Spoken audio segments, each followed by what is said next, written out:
What's up, everyone? What's up? What's up? Laughing Man, what's up, my brother?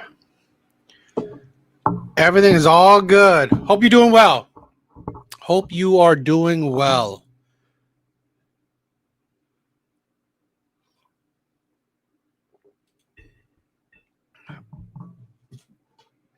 All right, guys. Tonight, we will do. I couldn't fit it in the. I don't know. Maybe I should fit it. Maybe I should try it.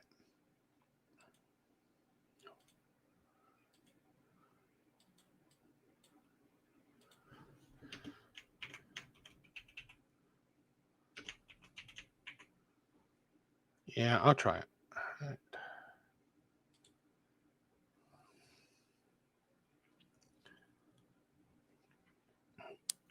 So if you guys want,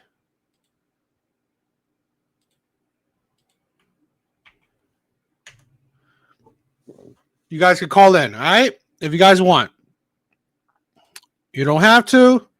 If you want to, yes, sir. Just go to the gym in the morning and then take care of whatever. I came home. You know what the family. Nice. Awesome that you went to the gym, my brother. This is a thing where discipline. It's all discipline. That's the amazingness, right? Have discipline. Got off of work for myself. Times I don't stream. I try to work out. I try to work out a little bit before I go to sleep. So I try to, get as much in shape as I can, fit that in. But yeah, I hope everyone's doing well. All right. So tonight's conversation, right? I've been watching. Thank you, bro. One Piece. All right. Yeah. I think it was a nice shirt, right? I thought it was a cool shirt. It has all at least the main characters' wanted posters. I love that. I'm a big geek. Don't ever be ashamed of yourself. Don't ever be ashamed of yourself. All right. So tonight's topic. I have these couple of videos that got me thinking that I think women barely know the men they give their body to. Women barely know the men that they marry. Women barely know the men that give kids to. Barely know them. I honestly believe that. It cannot be any other way. Because how can you be in these supposedly bad relationships if you actually knew the man? If he was someone that you actually knew, I can't believe it, right? I personally can't believe it. So we'll be talking about that. We'll be talking about that tonight.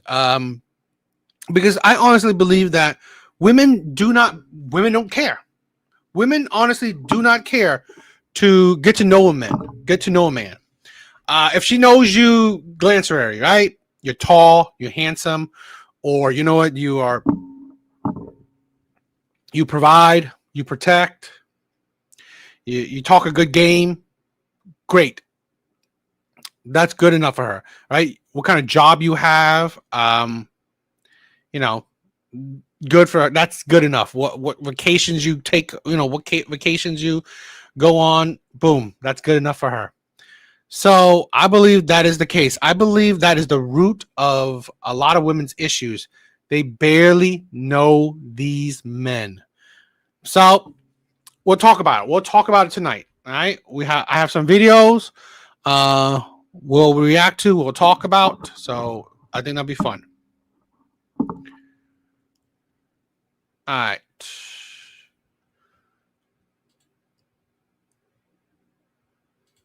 Let me get situated.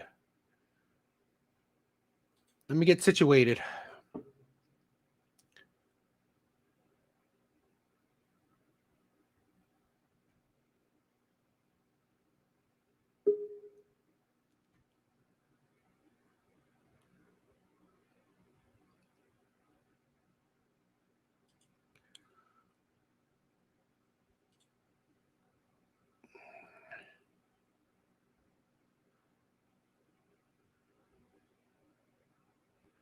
All right. So before we get started, let's get the ball rolling, right? Let's get the ball rolling.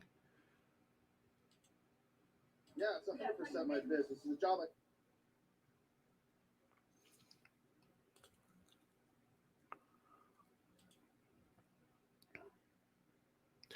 All right. Let's get the ball rolling with before we get into some TikTok videos, which is the main videos for tonight. But let's get the ball rolling with a bit of a police cam videos. I always like checking these out. So I always think these are fun. So let's check out this police cam video. I signed up for it. We're all talking. Congratulations, Captain Obvious again.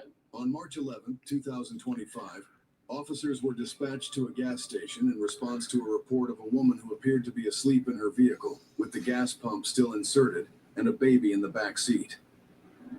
Yeah. Do you see any like paraphernalia or alcohol or anything like that? Okay. I'm gonna grab a couple of rat traps and put it under the in the vehicle. Can we do that? Because there's a baby in the back.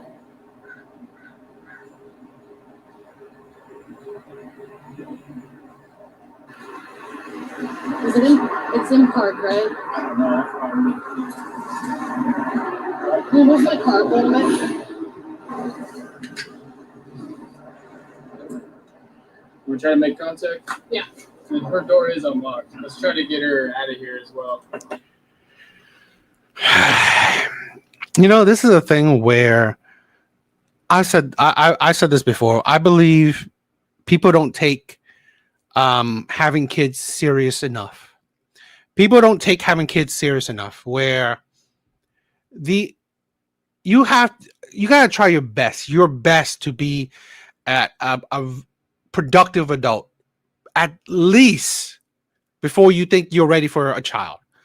Now, you got to also think that, you know, you got to find the best person you can find, or the person you know, you got to know this person well. Okay. Here's a woman, seems like she's asleep, right? She's pumping her gas and just fell asleep. And it's been a while. I guess, right? You're a single mom. You're probably tired as shit, but your child is in the back of your car and you're asleep at the gas station. I sympathize with it, right? I sympathize with that. But again, I also don't. Because you could have been a productive adult where put yourself in the best situation you can. Find the best man that you can to be the father of your child, where you don't have to go through this shit like this. You're that tired that you're sleeping at the gas station with your kid in the back. Hi, can you roll down your window? Federal Police Department. Whoa. Hey, do you mind stepping out of your vehicle? Why? What's going on?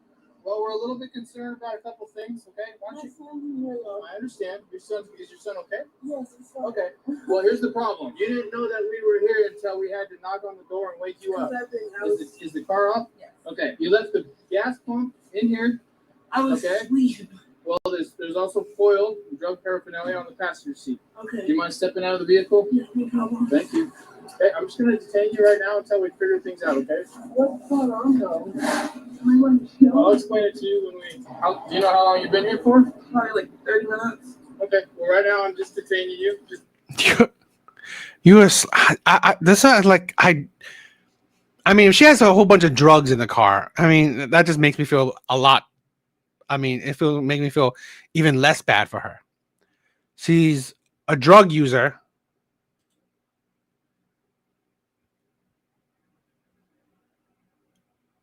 I'm going to call it high. Yes, she's probably high. I mean, she's probably high. Got drugs in the car. Her kid in the back. Her asleep at the gas station. It's like ridiculous. Suspicion of DUI, okay? Okay, I wasn't driving. Okay, but you're in possession. You're in control of your vehicle, okay? Do you have an ID on you? You don't have an ID? Okay. How old is your baby? That's crazy. So many people don't have IDs in driving. That is quite insane and interesting. Okay. And I was not driving. Okay. How'd you get here? My boyfriend, we were arguing, he dropped me off here. I was waiting for my mom to come pick me up. Like, your number, she'll tell you. All right. Well, why don't let's come on over here to the You have phone. a driver's seat. Do you have a wallet or an ID? Because if not, I'm gonna have to. We'll AFIS and fingerprint you if we have to, unless you want to give me a name. I have my Okay. Okay. Good. I was moving, but I wasn't driving. My boyfriend, he dropped me off here. We were arguing, we were fighting. He dropped me off. I got in the passenger seat. That's it. You got the passenger seat. I mean, I got a driver's seat. So he dropped you off here. Where do you go? He went back home. He stays with her wedding.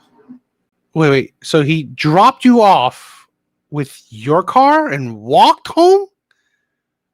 Yeah, that makes a lot of sense. So he dropped you off and walked home. Yeah. Make it at least believable. But can you please call my mom? My son's in the car. Can we call my mom so she can at least come get my son? Like, I don't know what's going on. I need her to know that. I can explain to you what's going on from our perspective. Okay? I know, but it looks like I'm gonna be going to jail, and I just call my mom. We don't know that yet.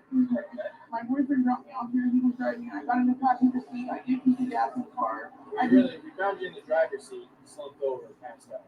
I've been falling asleep all day. I have.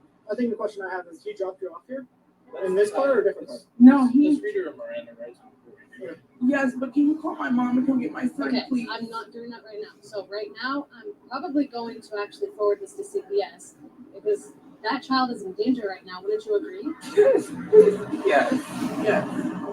Well, I'm gonna read you a couple things. We'll go from there. Sound good? Do you understand each of these rights I've explained to you? Okay, so is there anybody that I can call that can take custody of her? Is that your child? Yeah. Okay, I'm just worried about the child's safety right now, and that's probably my main concern right now. So is there somebody that I can call that can come and take care of your child because you're not in any condition that I can see? So I am going to jail. Sit tight for a second, okay? Whatever, do one step at a time. First thing I want to do is make sure like your kid is taken care of. Is the baby okay? Sleeping away? Yeah. I mean, sad. She seems like, well, I mean, she's not belligerent and crazy. Paperwork, start calling on it. He's taking the child. She's gonna do the blood draw, but it's gonna yeah. She's got silver wheels and The black card? it's a black car. Yeah, so she got that at 5:35. 535. Hey, what's going on? Hey, hey, stop kicking the door! Stop kicking the door! What happened to her? I think the drugs kicking in now.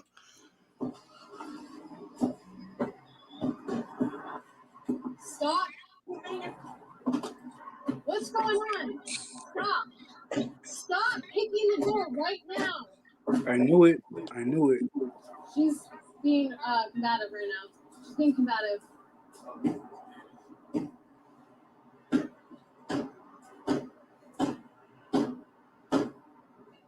Hey, do you want to go stand somewhere else? Just go stand somewhere else, please. I guess you're going away for a long time. Congratulations. No, clearly you don't. You don't care about you, child. Because you're gonna get a split hood too. You got AIDS or something I should know about? Sure do. Probably. Yeah. Let's start moving. I'll move this front car. We'll get her out. I don't know if she split it on me. We'll get her to the station. She wants to start acting like a fool, then I guess we'll have to restrain her. Okay. Oh, still Yeah, let's go split. I have some in my car. So she's been here since 5:34, and they don't know how to work the system, so I'm in there helping them out. So I gotta get a USB drive. All right. I don't know how I want to do this. Let's do this as quick as we possibly can.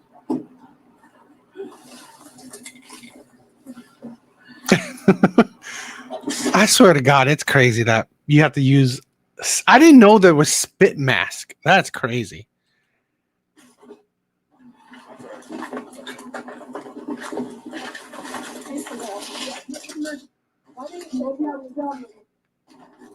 Yeah, it's being audio recorded, so the only one going to jail for a long time is you. Girl, please. Please, girl. You have so many warrants. Well, you're going back. No, they're not. It's a DV. Good luck getting out of that. And you want to yourself like a broken record? Keep going.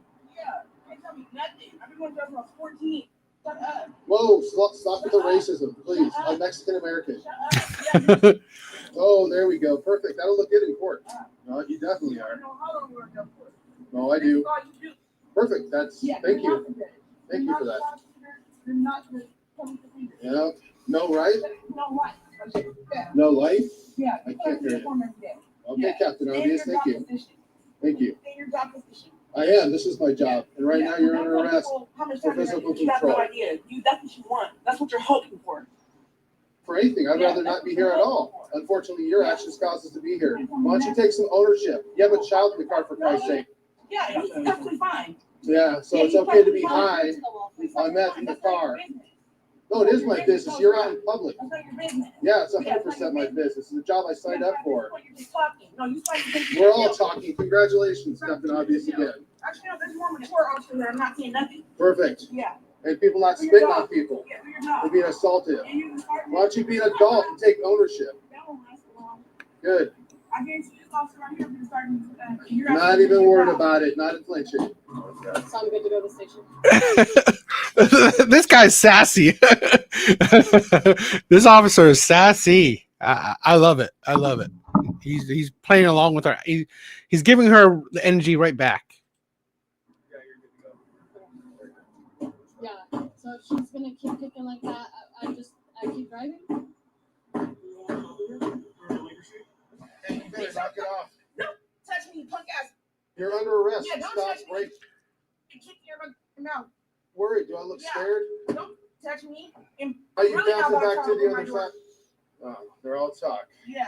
Yeah, I have no problem. You gotta look at my record. I have no problem. Stop Clearly. the police officers spitting in their face. clearly. Yeah, look at my record. Punk, Mhm.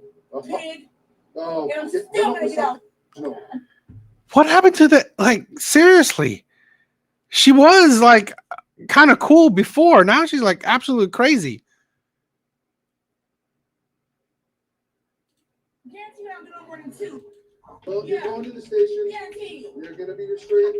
If you act like this, it's going to be even worse for you. So, I'm just trying to Yeah. advise you. Nothing You have I haven't rights, been right? through. Nothing I haven't been Okay, through. so then you don't know it get all. so much. Yeah, Shut up. just drive there. Stop kicking. Charging you for obstruction as well, okay? Another charge. I don't think she cares.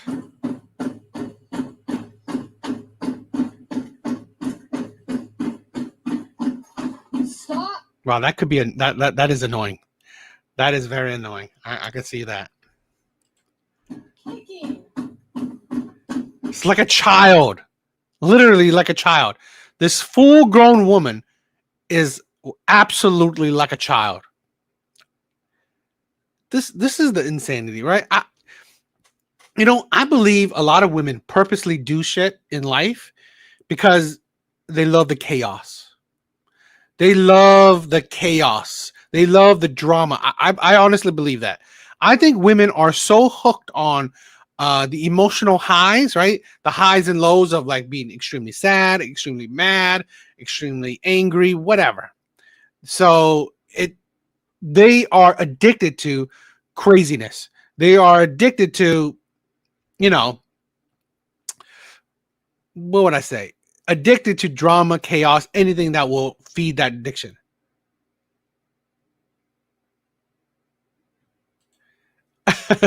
Laughing man, you are crazy. You show too much love and support. Probably down the road, right? Probably down the road. If I get a bit, if I get a bit more followers, I will. I'm thinking about that. No, I definitely. It's definitely an idea I have, right? So trust me, it's definitely an idea down the road I have.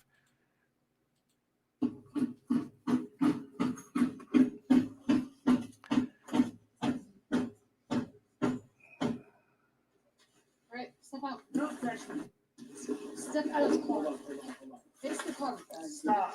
Man, there's two ways we can do this. You're going inside there. We can do it nice and easy, respectfully, or we can do it painfully. So I'm not really nice, easy, and respectful to her. Fantastic. Let's go. I'm strong. But you're weird. All you have to do is hold my wrist, and I'm perfectly fine. You're making sure I'm perfectly good. He's bending my wrist. I'll never respect her. That's crazy. Man, you're going to get dropped on the ground, and I recommend you don't do that.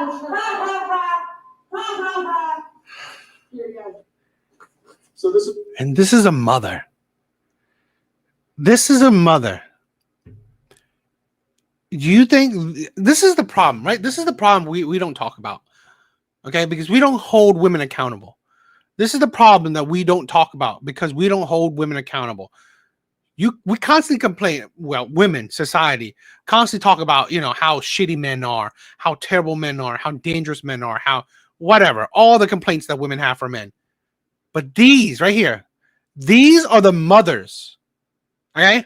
These are what's parenting the men out there. Because we don't talk about this enough. The majority of I don't know about the majority. I haven't looked at the statistic, but I know a lot of men that are currently in prison, currently in jail, are raised by single mothers. A lot of the degenerates in the world are raised by single mothers. Now, it doesn't mean that all single mothers raise terrible men. No. But again, a lot of terrible men are raised by single mothers. And it's not even necessarily 100% because of the single mothers, but it's because that, we have so many women aggressive, combative, highly emotional, highly chaotic. They choose terrible men. They give kids to terrible men. All that adds up to you are producing the next generation of degenerates, the next generations of violent men, the next generations of mentally unstable men. And that includes, women like this are creating the next generation of baby mamas, the next generation of Red Door. What's up, my sister? What's up? You are creating the next generation of, degenerate women, dysfunctional women. This is what I want to do, okay? I want to go ahead and set you so you can sit down. The more you're talking, the more she's squeezing me. Okay. You just kicked me. So that means you're squeezing me? Stop. That's crazy. I want to do is set you up here to put an ankle shackle on you, and then we can take off this stuff. That's going to require you to work with us. Yeah. If you don't do that, then I'll just put you back in the car and you can stay there the whole time while we do what we got to do. Okay? You can stay uncomfortable or you can be a little comfortable. What's your pleasure? I'd rather be a little bit comfortable. Okay? Then you're going to do what I tell you to do. The minute you start tweaking out or spitting or kicking, I'm just going to cuff you right up, throw you back in the car. You understand? Yeah. I'm going to undo one shackle, and then we're going to take off this jacket, and then... Whiskey! I bought a 1977 Rolex. That is nice. A much better investment than a penny stock. My brother. Okay, I get it. All right. I know you were critical on my short today, right? Please check out my short. I did a short talking about I know it's a risky investment. Some very risky investments, some very risky stocks. I did. Yes, I agree. They are risky, but I look at this. Okay, now the money I put in these stocks that are risky, I'm willing to lose. Right? I'm not hoping to lose it, but I understand the worst case scenario. I may lose. I've lost money in stocks. I have playing the risk game. Now, this is the part where it's gambling, right? The part where I'm playing these, I'm investing in these riskier plays. Yes, this is the gambling part of investing. Okay, but I view this, right. I'm not saying a Rolex, an old school beautiful Rolex isn't a great investment, but I'm looking at it as a risk reward factor. Where, let's say this, I put $2,000 into a stock. If I do it safe, maybe I get, let's say, $4,000. Right? That's amazing investment. But I'm looking at it, let me say put $2,000 into a stock. If I'm playing it risky, worst case scenario, I lose $2,000. Best case scenario, I turn that $2,000 into $10,000. Crazy, it's crazy, I admit. But this is why I said in my video too that I don't recommend anyone else do it, because this is my money, and I understand the risk. I understand the risk of it. There's a potential I will lose that money. Perfectly understand. But I'm willing to take that risk. Okay.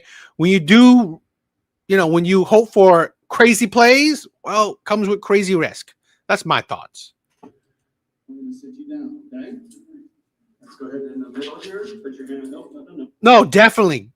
Gold and silver is so much safer. But here's my thing, okay? I would love to buy, gold bullion, gold coins, gold stuff. But it is honestly ridiculous for me to buy gold at its highs, which right now gold is at its all-time highs. So for me to buy gold right now, I could barely buy any gold, in my opinion. Okay. So I'm more thinking about, the risk reward and, the amount of capital, initial capital. So yeah. There you go. Let's go ahead and put that shackle on. Take your left knee and put it on the bench, please.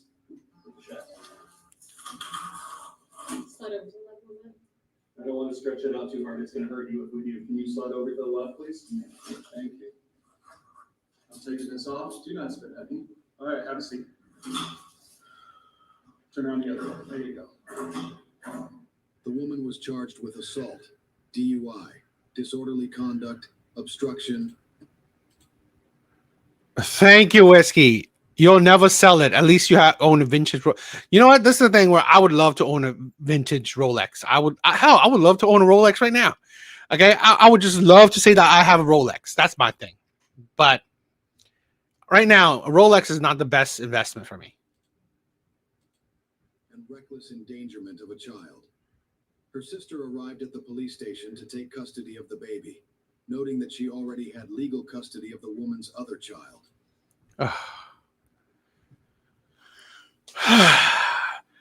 Seriously? Sometimes I don't know. I feel bad, but sometimes some people need to be neutered.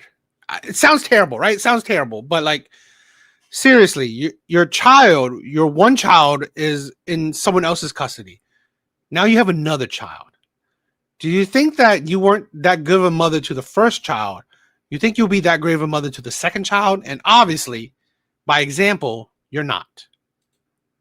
A review of the woman's criminal history revealed 63 prior arrests in the state of Washington, including 13 felony convictions. A nationwide records check also showed prior arrests. If this is Washington State, yeah, this is the thing. Yep, another irresponsible mother. Exactly. I mean, like, seriously. This is a problem, right? Washington, I mean, like, the blue states are just notorious for these shitty behaviors. In Idaho, Arizona, and Louisiana. That's awesome, my man. Right? $4,000 in precious metals. That's decent. That's decent. That's a decent investment. This is the thing where I always wanted to get into gold and silver collecting. I really do. But it's like my money's stretched, right? My money be stretched thin. I'm going crazy with the stock, so I don't have enough to, put the time and effort into investing into precious metals, but I really would love to. Share your thoughts below. That's crazy. That is shitty,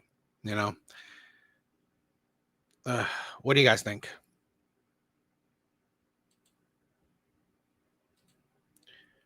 That's some crazy stuff. Some crazy stuff. All right, let's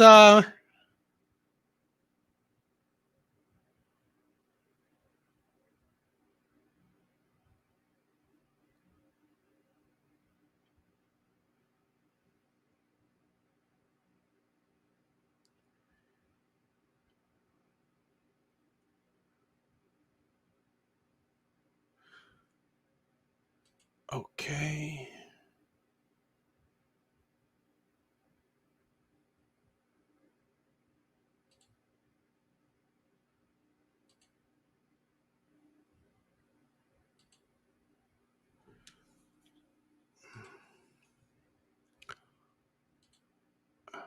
Okay. Nah.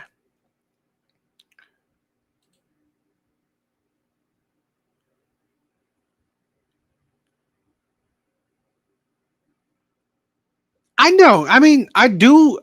Silver is good, but I mean, use of silver is very high. But it's just not as valuable as gold. But I would love to do both, right? I would love to collect both.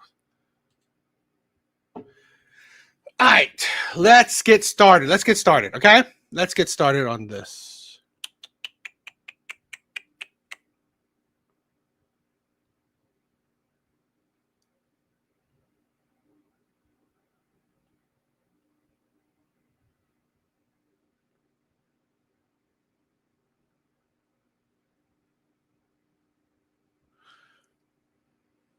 All right. So let's check out this clip. This clip kind of inspired me to do tonight's live. So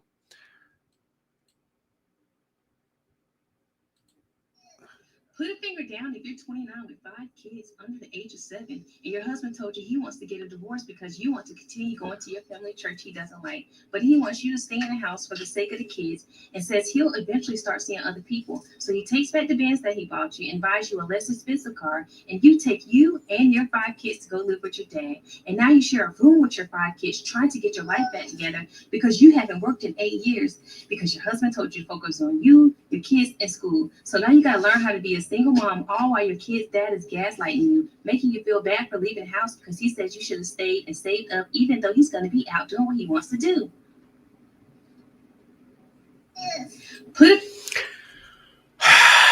here's my issue, okay? So you're 29, 8 years. It sounds like you've been together maybe like 8 years. Maybe let's say you were with each other during your 20s. This is the thing where I don't believe women give enough time, right? Enough time to get to know said men. I don't think that women. I guess that's fine. Exactly. She picked him.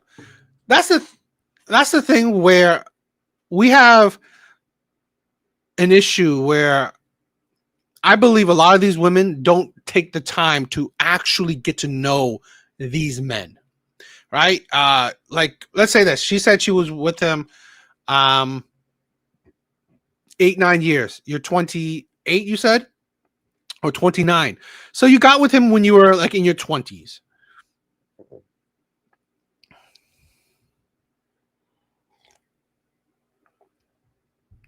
This is the problem. Okay? And a lot of women don't realize the benefit of getting with a man early in your youth, right? When you're in your 20s, you're 20, you're 21, you're 22. The reason you should get with these men early is that now you have time. Okay. So let's say hypothetically, she got with him in her 20s. Okay. When she was 20, she should spend that, let's say, the next 2-3 years getting to know this man. 2-3 years. That's nothing, right? Particularly when you're 20. So let's say you're 20, and hypothetically, by 23, you've been with this man for 3 years. Okay, great. 3 years. Not a bad amount. Okay. Hopefully you got to know this man really well.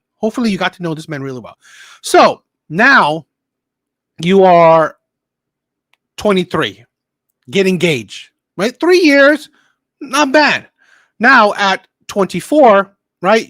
Hopefully, maybe you're engaged for him for another year. Okay. So now you're 24, 25. Okay. Now it's not a bad age to start having kids. Okay. Now you can have your 4 kids. That's logical right there, because hopefully those years that you spent, right, between 20 to 24, you've gotten to know this man really well. 4 years, you should know him really well. But here's a woman that honestly, she has what she said, 4 or 5 kids under 7. She probably knew this man for a year, maybe 2 years, and gave him kids right away. That's not how the process should work.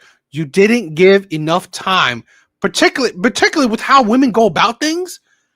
They don't give enough time to get to know these men. Finger down if you're 29 with 5 kids under the age.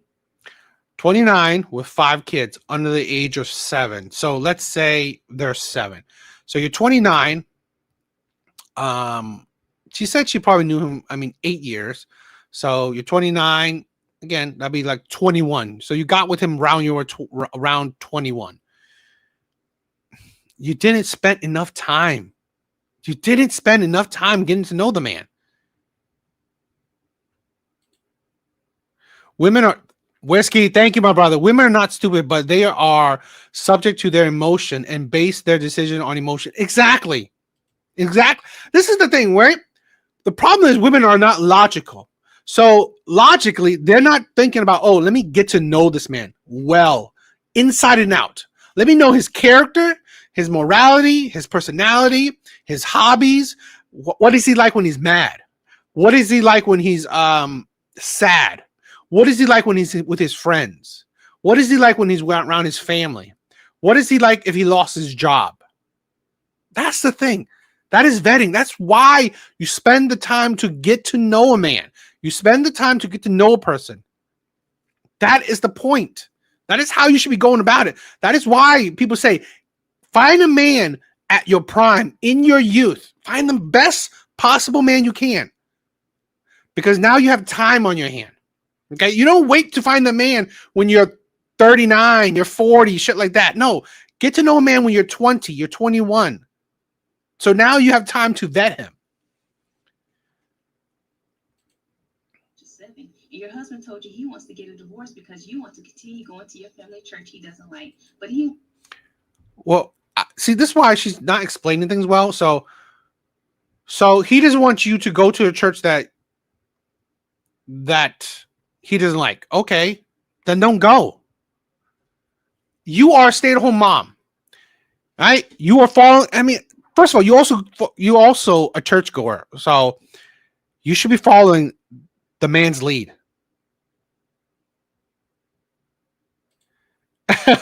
Red door, I can see that. I can sense that.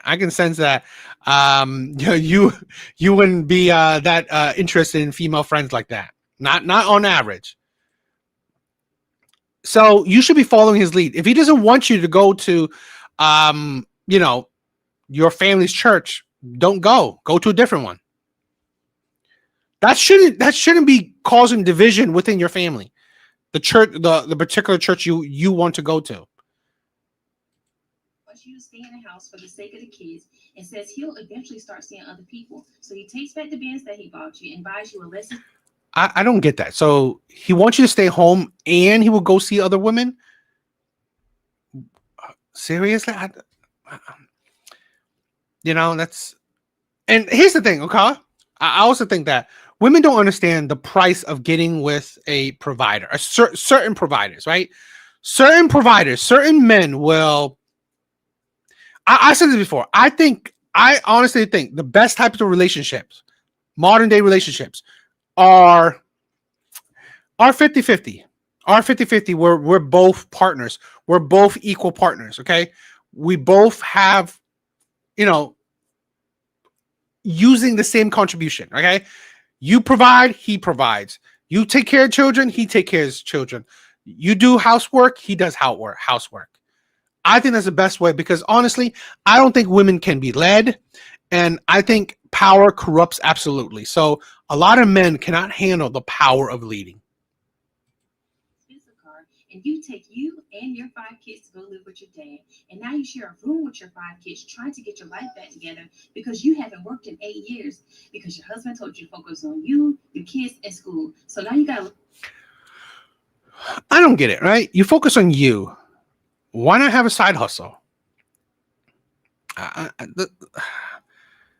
Sometimes, like, I don't understand why don't you have a side hustle as well? I mean, this is a thing where women should be more active than just completely focus on their kids, or do other things that would help your kids' future, right? Side hustles are a very good thing. Learn how to be a single mom all while your kid's dad is gaslighting you, making you feel bad for leaving the house because he says you should have stayed and saved up, even though he's going to be out doing what he wants to do. Here's the thing where I bet you this man was always a womanizer type of man. I honestly believe that a lot, where a lot of these women don't realize the type of men they're dating. So assumption, right? Here's a man that's affording women a Benz, affording this woman a stay-at-home lifestyle, which is not easy. I've said this before. I believe a stay-at-home lifestyle is a luxury that most average people cannot afford. So this man is most likely does well for himself. Well, I'm not saying automatically men that do well for themselves will be womanizer, but this is why you need to vet men properly. You need to vet men well, very well. Okay, like I said, what is he like when he has money? What is he like when he's broke? What is he like when he's mad? What is he like when he's happy? What is he like? Like, these are the issues. These are the things that women need to know. They need to find out. Yeah, I don't know. I find it that she needed to learn all of these before she got to know him really well. But let's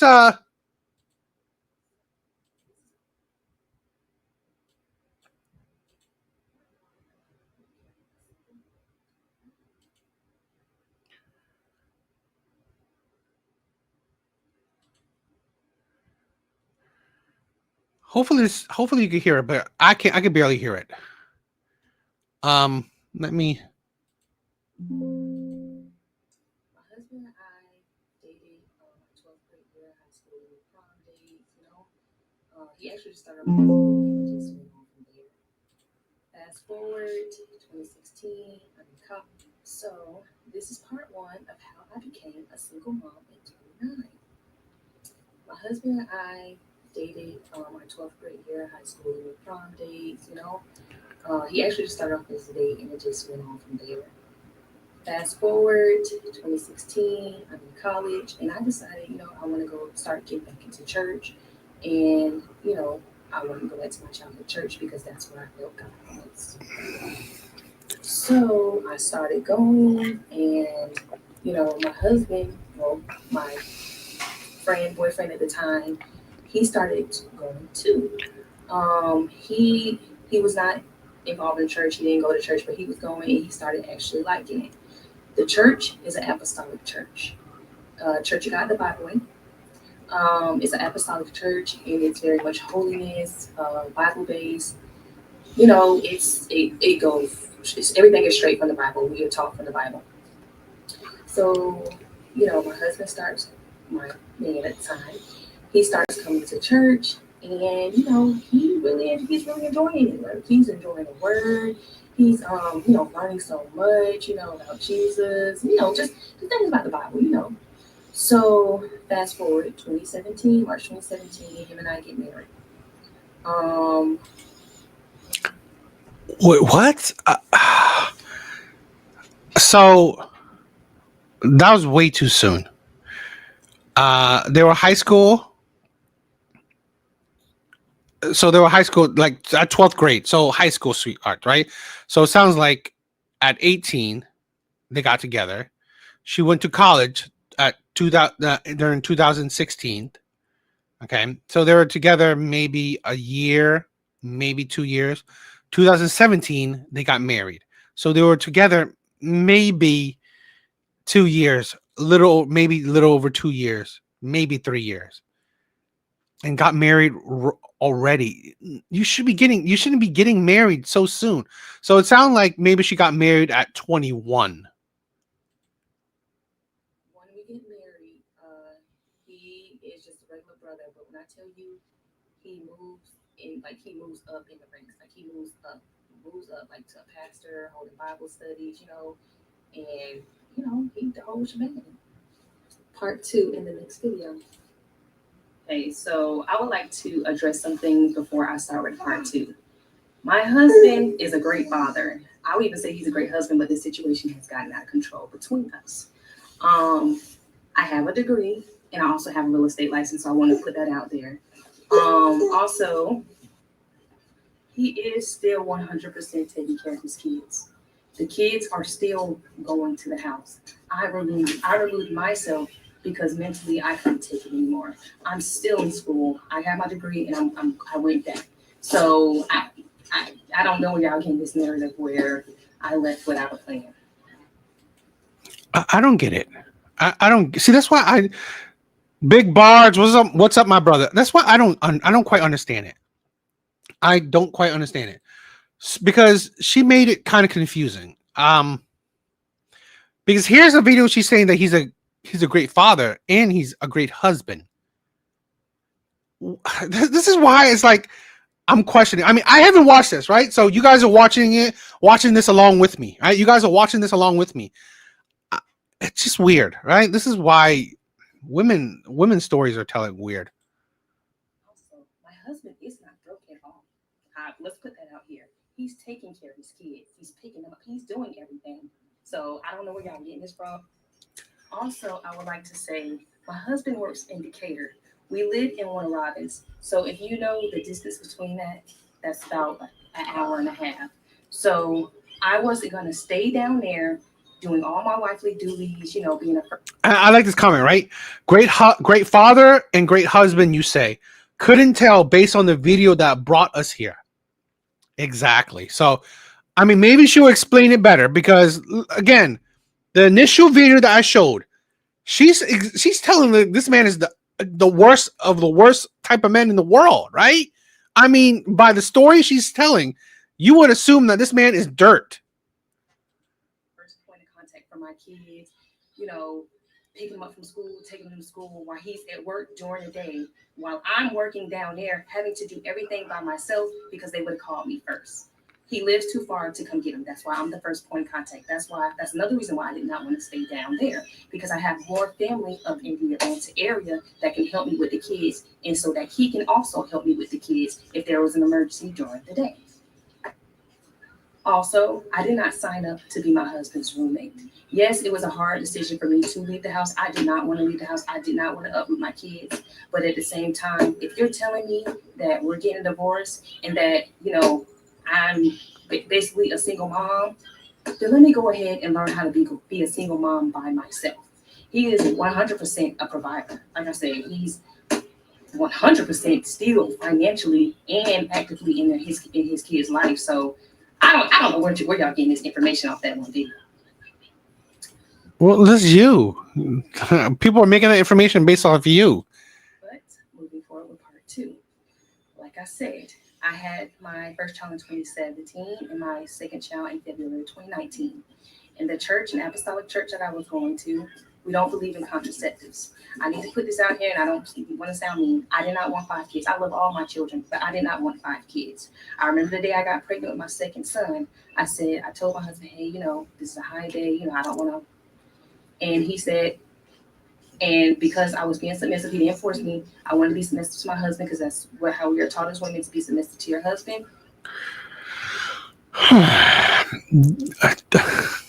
Doesn't believe in contraceptive. I mean, okay, you don't believe in contraceptive, but you believe in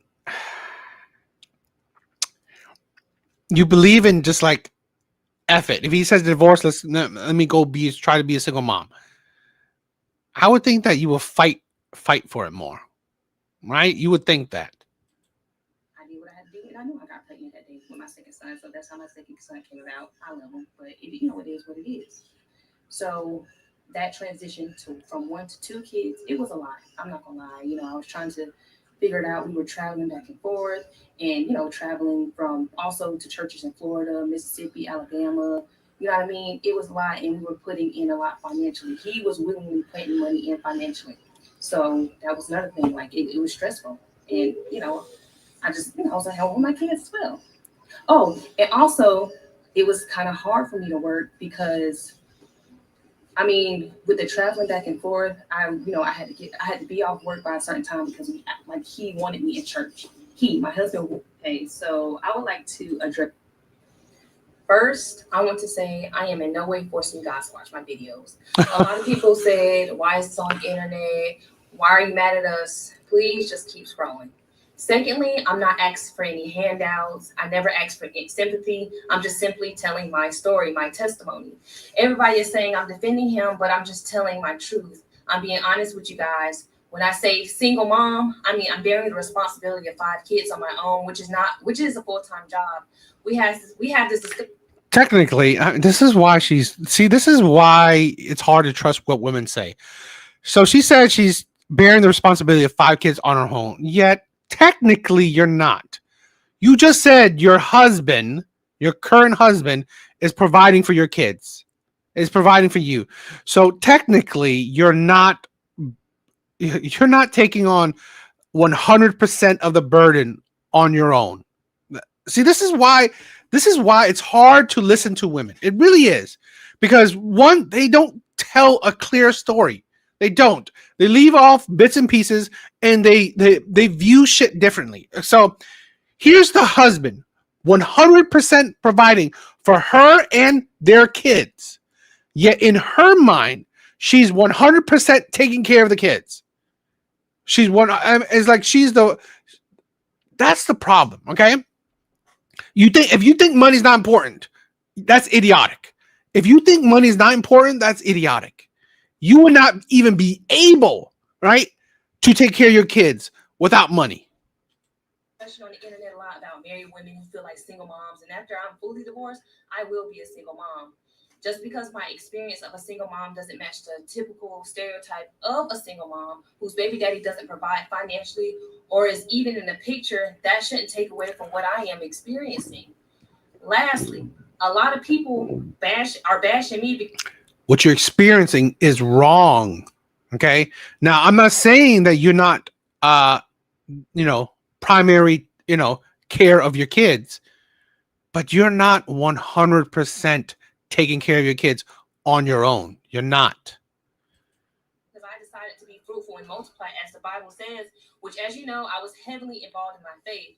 And honestly, everybody can say I would never, and I totally understand that. So, here's the thing where if you are so fully, I don't know how, again, this is like she's saying it well, but it seems like you are fine with the divorce. Okay. So I just find that really weird. Some of you will never struggle with trying to uphold your beliefs and religion and also prioritizing yourself as a woman. And if you don't struggle with that's fine. Good for you, and I'm happy for you that you got it all together. But once again, this is my testimony. Understand that a lot of women would not have 5 kids based on the comments, especially for the sake of the Bible or for their husband's sake.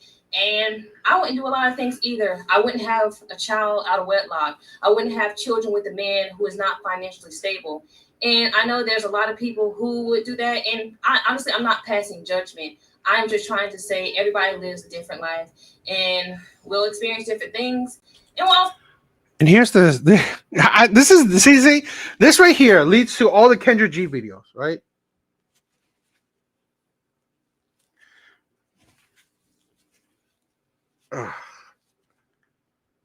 This shit right here leads to all the Kendra G videos. Yeah, exactly. Faith didn't help her hold on to her marriage, hold her marriage together. But this is the insanity, okay? You are going back into the dating market with 5 kids. 5 kids under 7. Hell, who knows when she'll go back. She'll go into dating market with 5 kids, okay? 5 kids under 7. And then she'll be saying, oh, I want a God-fearing man. Are you kidding me?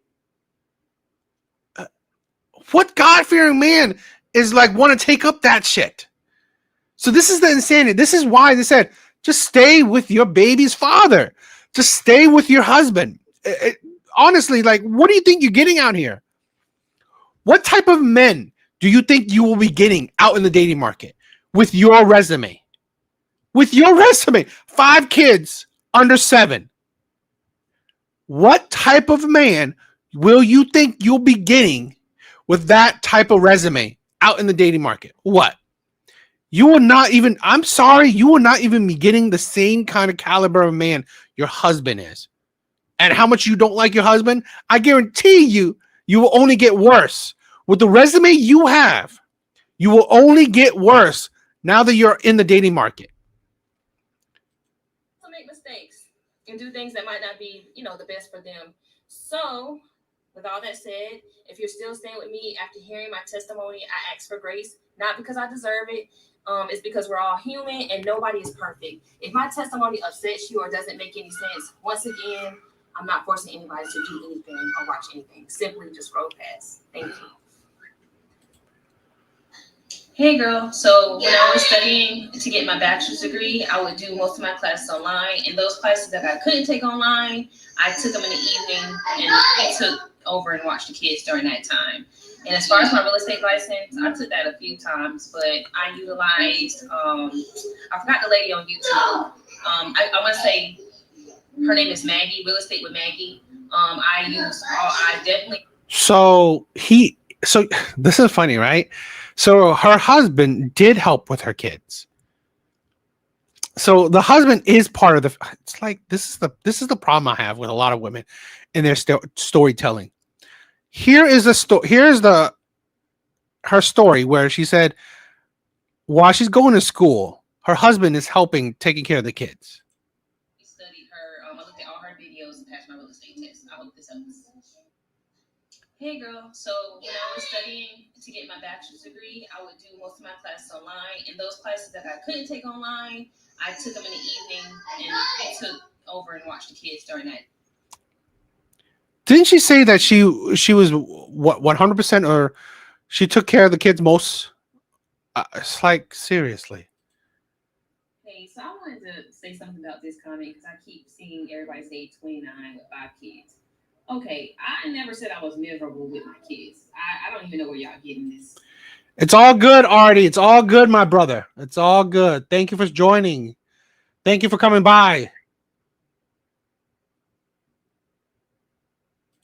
This from but yes, I have 5 kids. My kids are 7, 6, 5, 3, and then a baby. So yeah, they are back to back. I had my first at 21, and it went from there. But I'm not sad. My kids don't want for anything, so I'm not like y'all trying to make it seem like I'm sad. Oh, she has 5 kids. Oh, it's not that. It's not that at all. Okay. I'm not struggling. Like I said before, my house is in Warner Robins. During the day, he works in the Atlanta area, so he's an hour and a half away from me. The same thing that I would have been doing at my home, I'm doing here now, saving up. My dad, he actually wanted me to come home. Like he wanted me to get out of that situation. So I don't understand why everybody keeps saying leave him with the kids. My dad is helping me. My family is up here helping me. I literally live an hour away from him during the day. So I'm the first point of contact when the school calls. I take the kids to their appointments. So I don't understand. Y'all want me to work down there, still take care of the kids while he's an hour away during the day, and I'm losing money if I have to come off my job. No, I moved closer, so I have help. I have help from him, and I have help from my family. Okay. Okay. I mean, again, I guess this is a still ongoing situation with her, but I just think that it's kind of ridiculous because sometimes she has a bit of some holes into her stories. Okay, so I find it weird. Maybe I'll go back and react to some more videos of her I mean, if she makes more, but I mean, she does. Yes, she seems kind of naive. I mean, honestly, she probably was, right? She got married around when she was 21. Okay, so this is why I said women don't understand how to have a correct timeline. You need to put in more time. I've said this before. When you are dating a man, vet him properly. What does that mean? Know what he's like when he's happy. Know what he's like when he's mad. Know what he's like when, when the situation gets tough. Know what he's like, when he's poor, when he's he's broke, when he has money. Know what he's like when he's with his friends. Know what he's like in as many situations as you can. And that takes time. That's why you get with someone when you're 20, when you're 21, you spend 3-4 years dating. Spend another year hopefully engaged, right? And then get married. Okay, when you're like, I don't know, 25, 26. That should be a great time right there. That's a great timeline right there. But you spent a lot of time getting to know somebody, a lot of time getting to know someone through so many different situations, so many facets. And then 26, not a bad time to start a family. But starting a family when you're like 21, 22, no, that's not a good thing. Not a good thing at all.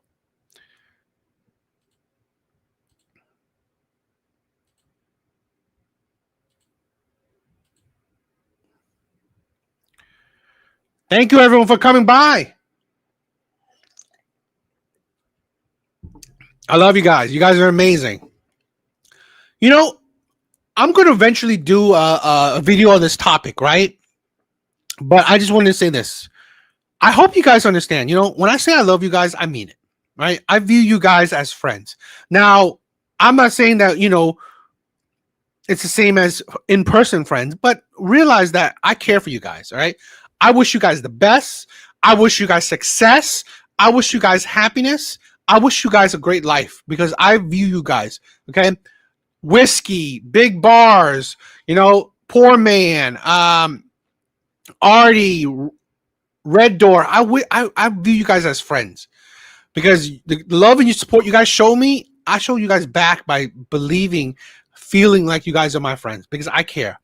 So I want to say that because I'm probably going to make a video on it, right? We talk about men's friendship where men don't have enough friends, right? Men don't have many friends. And I always view that is a hard thing, right? That is not an easy thing for men to gain friends and maintain friends. So, I understand that. And we don't promote it enough, right? We don't promote it enough where I view you guys in a great light. I think you guys are amazing, okay? Women can speed the process up with input from their dad's cousin. 100%. I agree, okay? How women help with the vetting process is have other people actually give their opinions, okay? What does your dad think? What does your cousins, your brothers think, okay? What do the people around you, what do they think? Have them be around your partner, okay? They see things she doesn't. Exactly. And that's another vetting skill.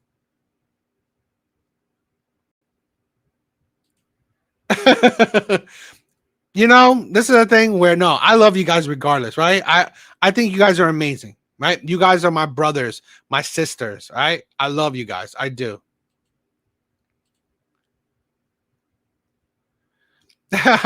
I'm rarely happy as I'm a realist. Life is suffering.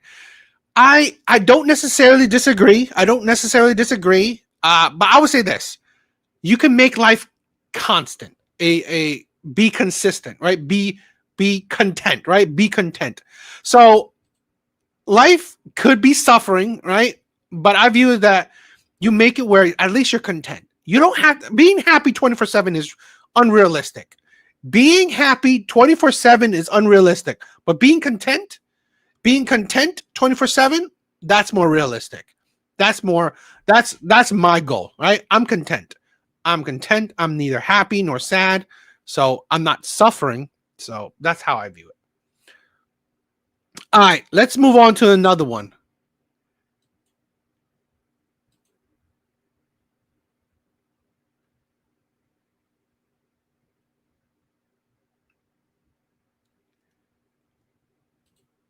I agree. You know what, Whiskey? You could. Sometimes you are too dark, my brother. All right. I agree. You know what? I 100% agree. Whiskey. Okay. From what I already know you. Okay. From the love and support you show me, and for the time you spend with me, don't be like that, my brother. Okay. I know. I mean, the stories you said in your, in our lives. Okay. I want to show that. I want to let you know that. You don't have to be happy, but you don't have to be sad. Okay. I know that, and like I said, from the things you told me, from what I know, from what I remember, I understand life has not been easy for you. Of course, life is not easy for most people, but from what you told me, life is definitely not easy for you. So I want you to know that you don't have to think that you're suffering. You know that you have brothers, right? At least, I mean, yes, we're not physically around you, but know that you're not 100% alone. Please know that, right? Know that you're not 100% alone. We spent Christmas together, right? We spent Christmas together, literally. Okay, I did that. We checked that Christmas live, right? We were watching that Christmas special together, that old school Christmas special together. I want you to know that you're not alone. We spent Christmas together, right? I mean, come on. That's amazing. That's how you can't say that you are spending Christmas alone. We were together, right? This is why I said, this is why I want to build this community. This is why I want to show that I do care for you guys. I don't want you guys to suffer, to be sad. I get it. You struggle. I've been there. I've done that, right? I struggled a lot when I was younger. But the problem, the thing is that we allow ourselves to struggle. Don't, right? Be strong, my brother. Be strong. I hope you guys will take it that I want you guys to not suffer. I'm not saying, be happy, be happy. No, you don't have to be happy. And being happy is naive, okay? At least 24/7. 24/7 happiness, that's naive. But be content. You're alive, right? My brothers, we are alive. Right? We're not suffering from disease. We're not necessarily 100% alone. So this is why be content, my brothers, right? My brothers and sisters. Don't be so down on yourself. I really want you guys to know that. Life is not perfect, but there are so many joys to be found. Exactly. Every day I wake up on the side of the dirt, I thank the Creator. That's the thing where find the happiness. Having a Rolex, bro. Seriously, I would love a Rolex. So find the joys in life. Like, why do you think I have all this shit, right? Like, seriously, I love this shit. Wolverine, I love that guy. I love Wolverine, right? Materialism, yes, it's materialism, but you know what? You find the joys in life, okay? Being a geek, collecting, hunting for shit. It's the joy, right? Find every little joy you can find in life. Don't dwell on the suffering. Don't dwell on the depression. Don't dwell on the past. Don't. Be strong, my brothers, right? Be strong, my family. I view you guys as like my family's from another mother, right? My brothers and sisters from another mother. Be good, right? Big bars, that's it, right? Another joy in life. Read, love books, right? That's the thing. I don't want my brothers to feel like they're sad, they're depressed, they're suffering. I really don't. Okay, it hurts me, right? It hurts me when you believe that life is suffering. It hurts me because I don't want you guys to be suffering. I care for you guys. I care for you guys a lot. And you think you have it worse, my brother. Whiskey Dark by the Whiskey. That's the thing where there is always someone worse. But I was thinking, don't compare, right?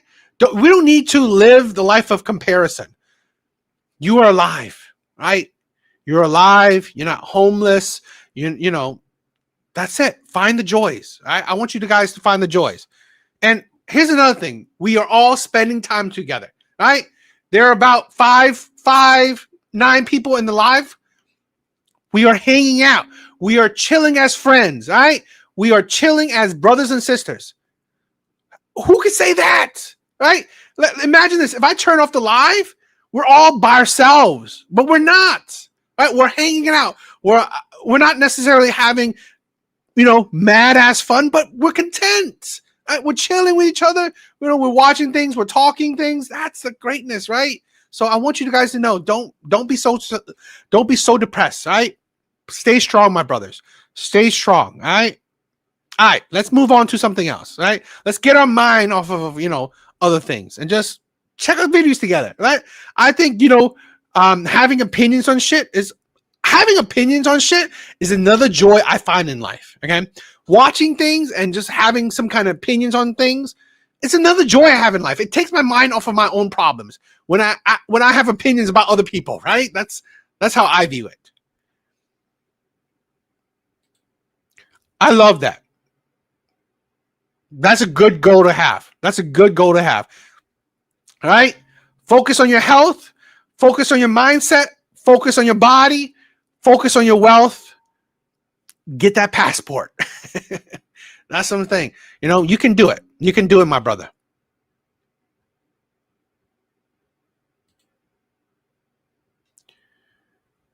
All right, let's check out this clip. I just had a guy ask me out on a coffee date. I'm sorry, I don't drink coffee, but even if I did, I wouldn't go on the date because I feel like I'm more of an investment than a coffee date. I just think that that's very high school and I don't like it. And when I try to explain in the nicest way that why I'm not interested, he's trying to give me other ideas that's basically on the same level as coffee. Like, oh, let's go to ice cream, let's go to a bakery. I'm not a sweets person, not a bakery person. I'm a lunch and dinner person. So take me out to lunch and dinner. He's like, oh, but what if we don't click? And then I spent all this money on an expensive dinner and, you're just going to walk away from my life. I never said it had to be an expensive dinner, but I like dinner. I don't like dessert. I am a high value woman. I am a classy lady. Like, I'm not trying to go to an ice cream or dessert shop. I don't even like that stuff, So I just feel like I just basically said we're not compatible. And he was like, oh, fine, bye. Like, he got so upset. But I'm like, I don't understand why guys do this, but whatever. Am I wrong? Tell me in the comments if I'm wrong. I just had a... In fact, that's not her hair, damn.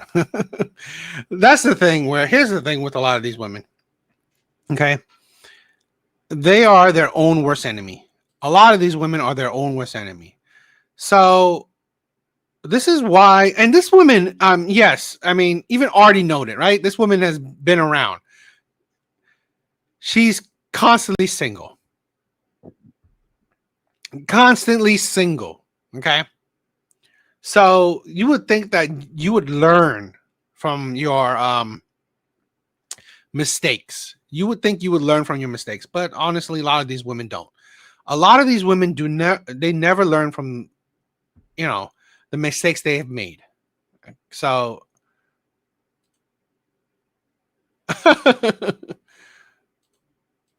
exactly. We will talk about the high value thing.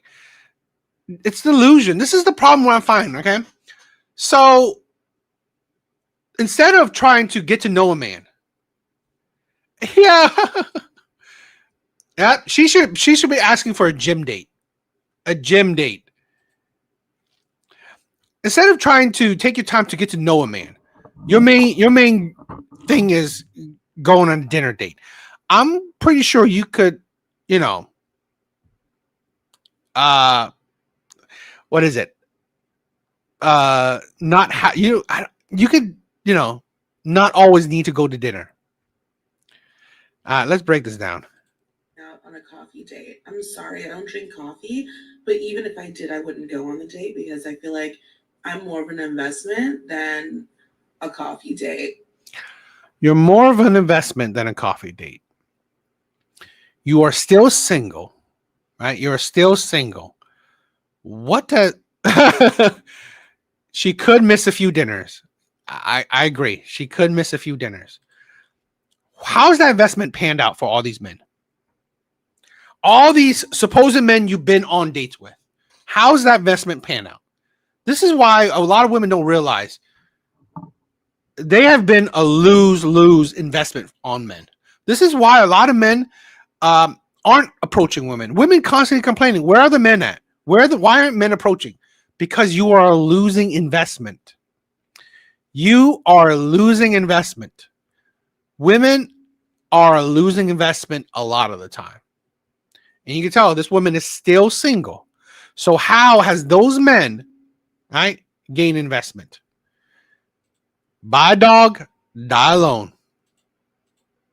I just think that that's very high school and I don't like it. And when I try to explain in the nicest way that why I'm not interested, he's trying to give me other ideas that's basically on the same level as coffee. Like, oh, let's go to ice cream, let's go to a bakery. Again, I agree that men are doing it right. Low investment dates. Because honestly, a lot of these women do not deserve high investment.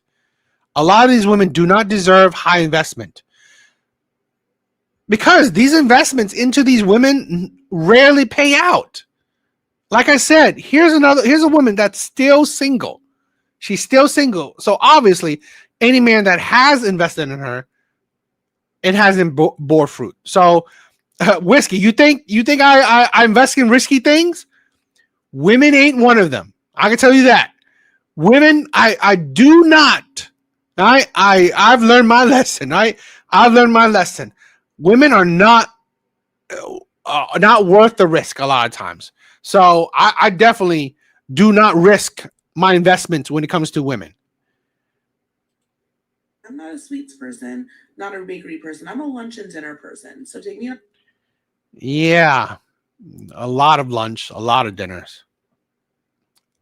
It's like, seriously, how about focus on this? Is again women's.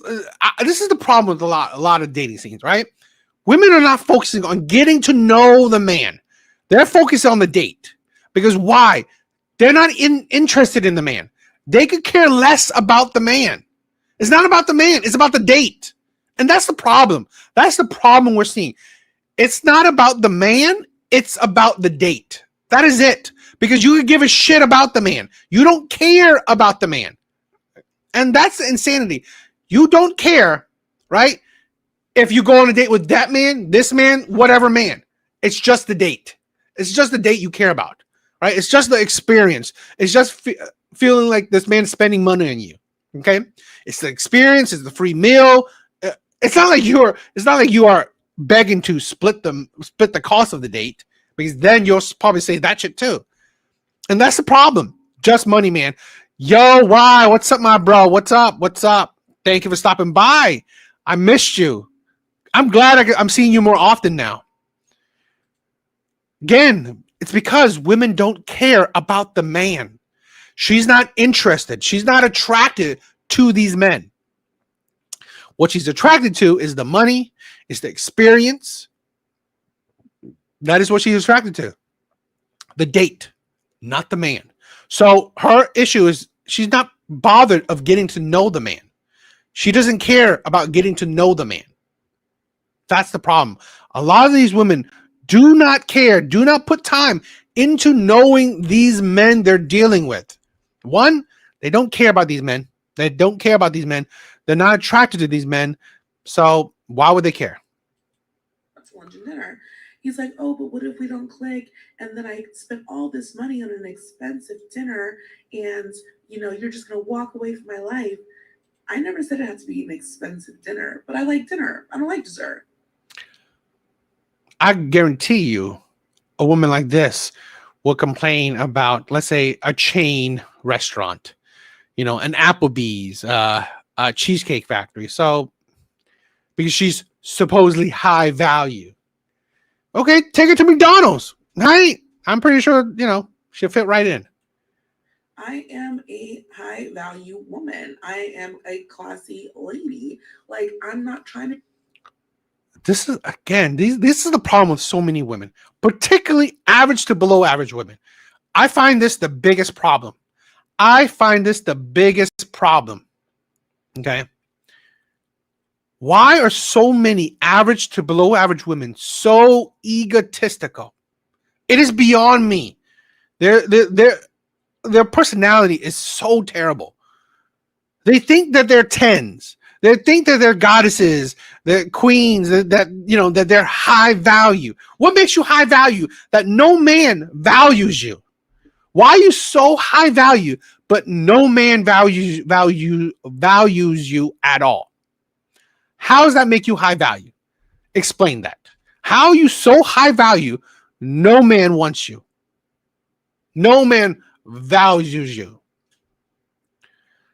Ridiculous. Go to an ice cream or dessert shop. I don't even like that stuff, you know? So I just feel like I just basically said we're not compatible. And he was like, oh, fine, bye. Like, he got so upset. But I'm like, I don't understand why guys do this, but whatever. Am I wrong? Why do guys want to just get to know you at the start? Why don't women want to do that? I can never understand that. Why do you not want to spend the time to just get to know the man? Why is it, oh, you need to go on a date right now? Why? The point of a date is to get to know the man. So if you just get to know him in a coffee shop, on a walking date, which honestly, she should be going on more walking dates, right? I think she should be going on more walking dates. That is just fine. That is good enough. Okay? Particularly at the start where you're getting to know somebody. We have lost the plot when it comes to relationships. A lot of these women do not know these men. You are only interested in this man if his money, his looks, his charm, if that, right? His height. You only care about this man for superficial shit. And then you're surprised, oh, you know what? No wonder women are divorcing at 70% rate. Right? No wonder women are filing divorces at 70% rate. Because, oh, now they're figuring out this man. Now they see these red flags. Now they don't fall for. Now they think they settle for this man. Now they're not interested in this man. Now they fall out of love with this man. Because they didn't spend the time to actually get to know this man. Whiskey, there's only one king and one queen in a monarchy. It's ridiculous. Women like this is absolutely ridiculous. But what do you guys think?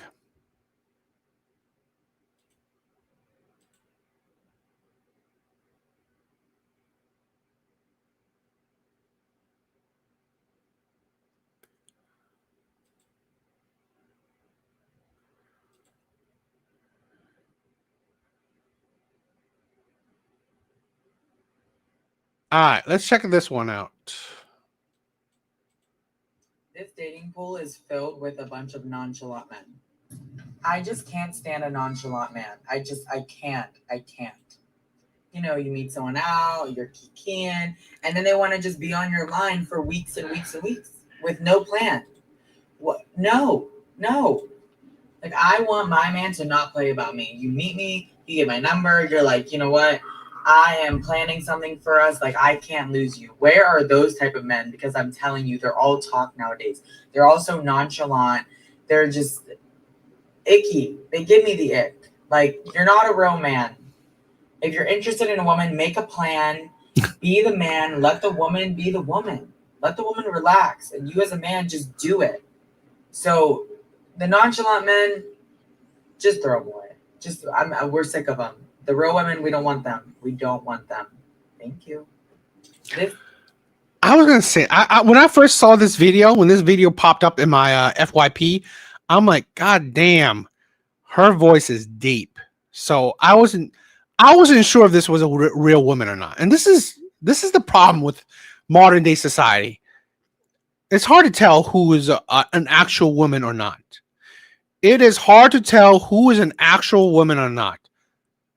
Is this a woman? Is this a trans woman? Because sometimes a lot of these trans women don't even call themselves trans women.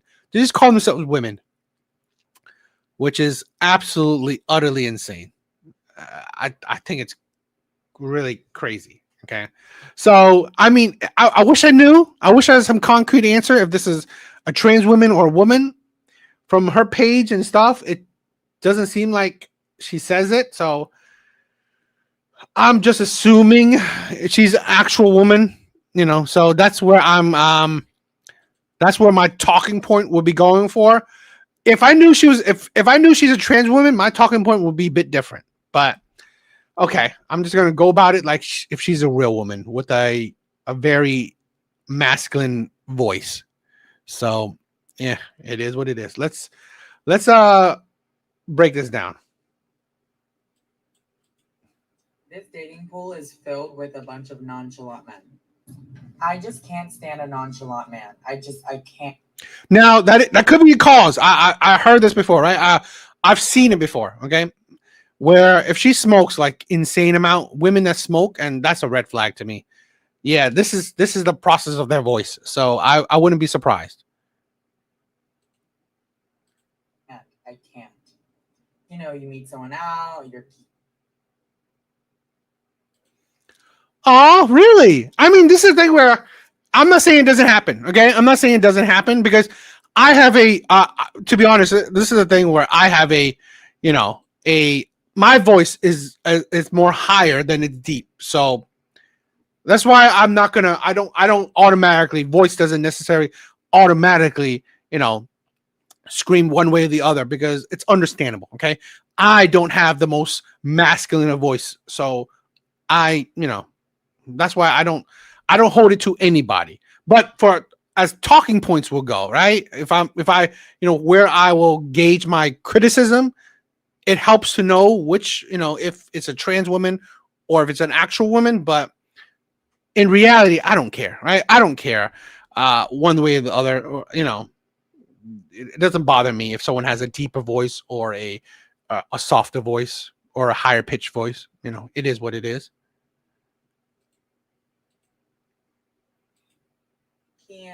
And then they want to just be on your line for weeks and weeks and weeks. And here's the thing where this is the problem I find. So here's a woman that says the dating pool is full with nonchalant man while she's talking about one man. Here's the problem I find with so many women's talking points. How can you talk about majority of men when, in all honesty, you don't date majority of men? How?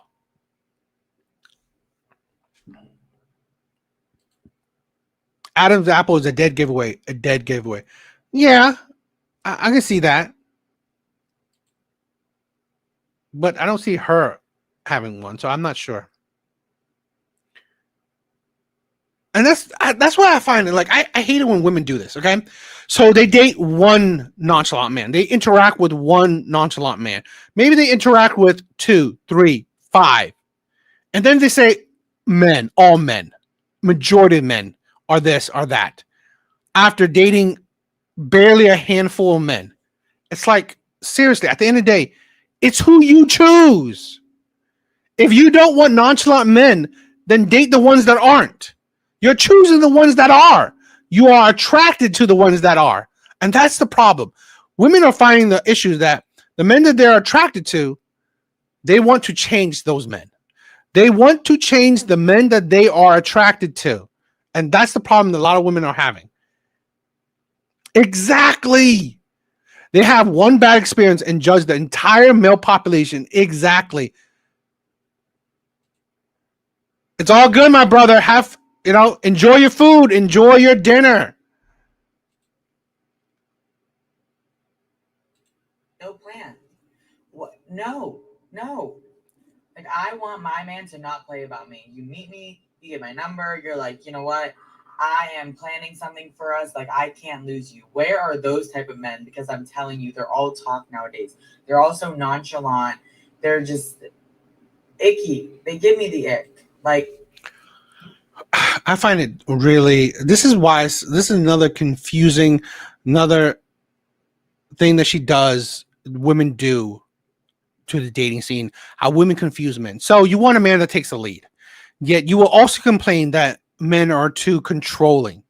That's the insanity with a lot of things. Okay, you complain that that there's no men that take lead. When you do have a man that takes the lead, you complain about men being controlling. Women can this is the issue that a lot of women don't realize. You cannot have it all. Okay, you can't have a man do exactly 100% how you want it, when you want it, what you want, exactly how it is. So you can't want a man to be a leader and then you don't want a man to be controlling. That shit doesn't even fucking make sense. That don't make sense. You cannot expect a man, oh, I want a leader type man. I want a leader type man. Yet, oh, I don't want him to be controlling. What the fuck is that? What type of man, what type of leader is that? What type of leader leads but don't control nothing? Or don't make it seem like they're controlling? It's absolutely ridiculous with a lot of these women. You're not a real man. If you're interested in a woman, and I hate this. I hate this thing. A real man. It is insane that women can decide what is a real man or not. So is it okay for men to say, oh, you know what? Real women, they cook and clean. They cook and clean 100%. Real women, they take care of children 100%. That's real woman. A real woman is submissive. A real woman takes care of her husband's needs whenever he wants it, whenever he feels it. That's a real woman. Is that fine? All right, is that fine? Okay. Women can tell you what a real man is. So if women can tell you what a real man is, then keep that same energy. Men can tell you what a real woman is. The plan, be the man, let the woman be the woman. Let the woman relax, and you as a man just do it. Who says being a real woman is relax? Where's that coming from? Where does it say to be a real woman, you have to relax? It sounds like, you know what, you want to take advantage of somebody. Right? You want to use somebody. So you want to put all the responsibilities on someone. None of the authority. You give him none of the authority, but all the responsibility. While you can relax. Where you can be fucking lazy. Where you don't have to put no effort into a relationship. And here's the problem, right? Here's the problem, another problem that women don't realize. That this mindset right here, and I believe a lot of women have this kind of mindset. They put all the responsibility on the man. He needs to make all the effort. He needs to do this. He needs to plan this, pay for this, think of this. He needs to do everything. He needs to make all this effort while courting you, while dating you, while being in a relationship with you. And then women are surprised that, okay, now he's married to you. Now he's doing nothing. Now he's tired. Now he's not contributing to the household. Now he's not taking care of your kids because he's fucking tired. For years, for the majority of the relationship, he had to put in all the effort while you relaxed. So guess what? Guess what? He's tired now.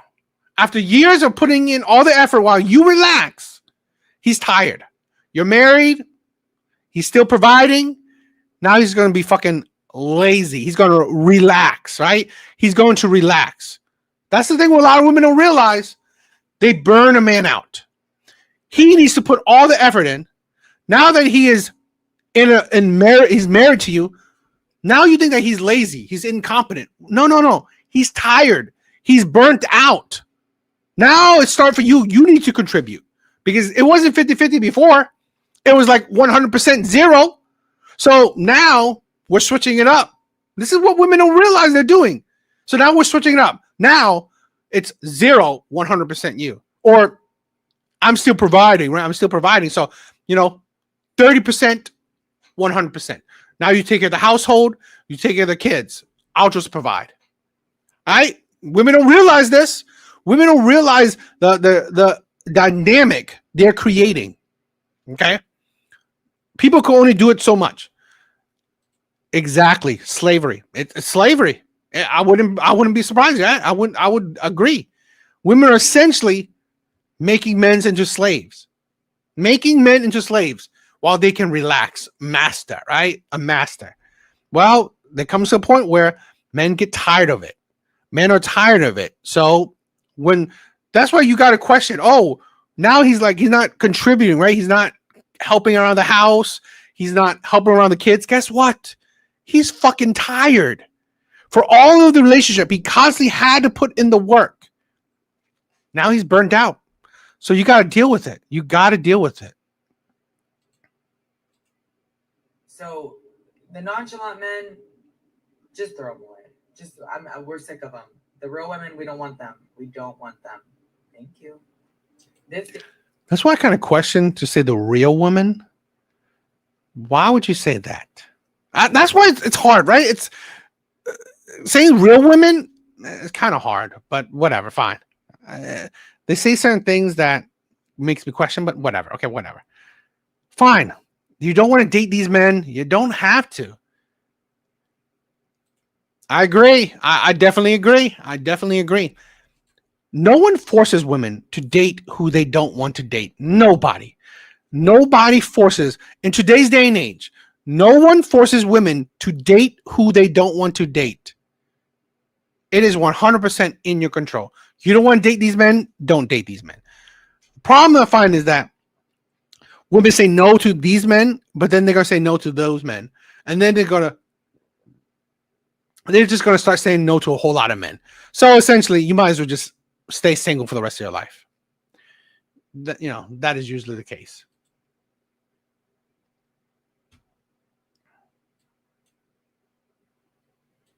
Life update. I've been dating wealthy. I've been dating rich. And now I don't ever think I could go back. Like, I'm sorry. Like, wait. Oh, I love it. Like, I love it here. Like, so freaking much. Oh my God. No, like, I've always said I was going to marry money. And I'm going to make sure that happens. I will. Anyways, I really like this person, and they're also rich. So, hell yeah. Life update. Again, here's the thing where this is the thing where women put focus on such stupid shit.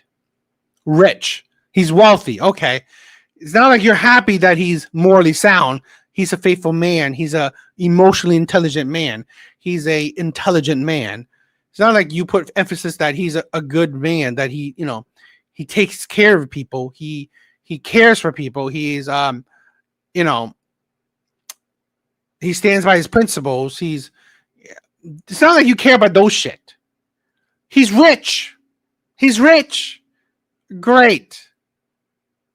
Awesome. He's rich.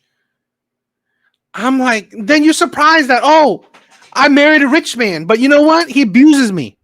I married a rich man, but you know what? He cheats on me. Is that something? He cheats on you? Okay. I married a rich man. And he won't commit to me. He won't fully commit to me. He has a mistress on the side. He lies to me.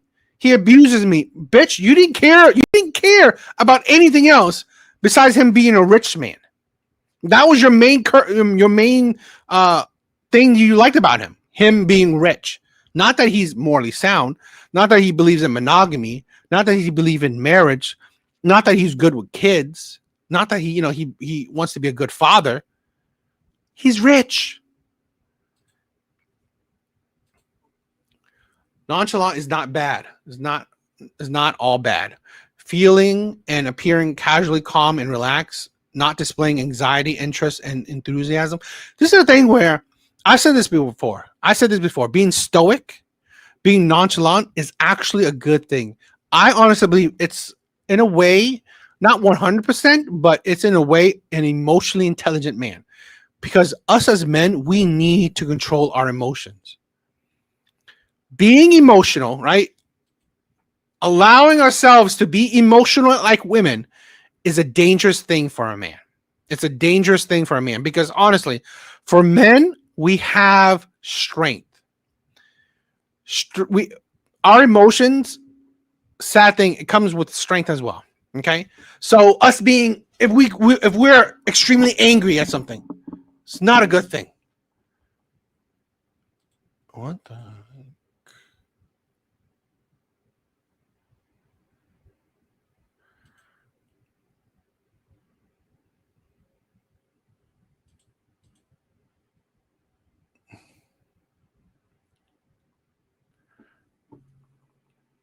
Excuse me. I'm trying to check if there's anything wrong.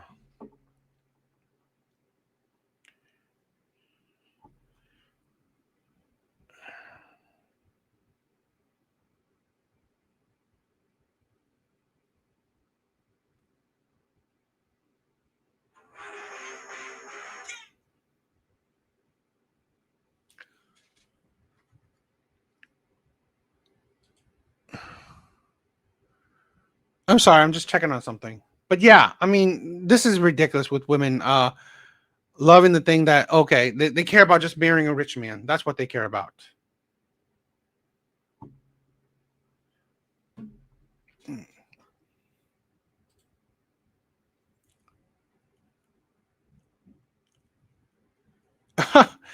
Really?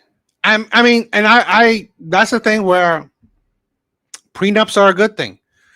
Prenups are a good thing. So I don't discourage it. That's in my opinion, prenups are a good thing. All right.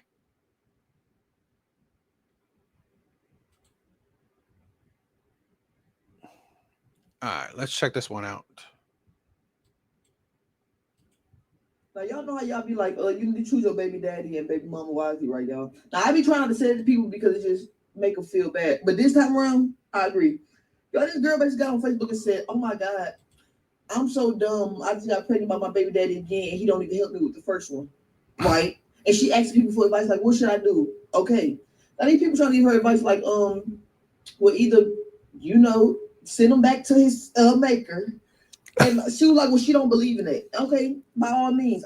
I would never tell somebody to do something that you don't believe in. So they were like, okay, well, if you don't believe in it, try like adoption or find somebody. Or shit, if that's the case, you're gonna have to be prepared to take care of the baby on your own. She knew this already though, right?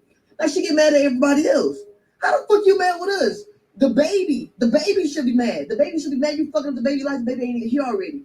Why the fuck is you bringing babies into this world? You know they ain't gonna have to take care of it, but then you complaining about being a fucking single mama. What the fuck are you doing? And I think, why the fuck are you fucking? Why are you still fucking this motherfucker? And then I take you care of the first baby. Y'all, this shit don't make sense because the first baby, let's be honest, her first baby like the baby like 2, 3.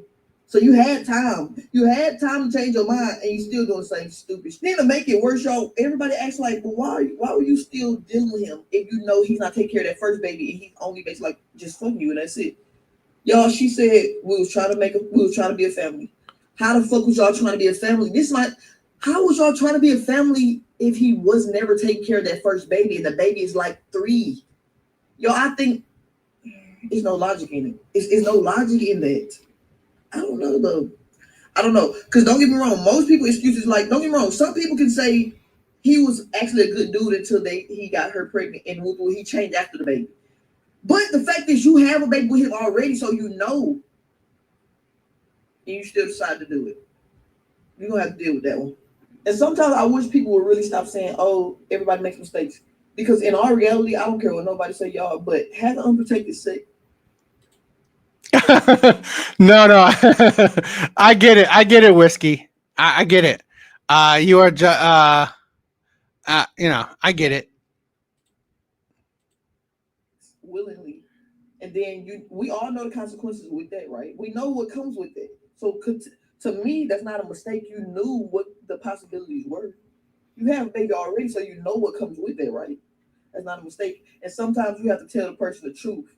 Because y'all keep sugarcoating shit to people. You see what's gonna happen. Like y'all know Perfect example of a video, right? Perfect example. This is why I said women barely know the men they deal with. Women barely know the men they deal with.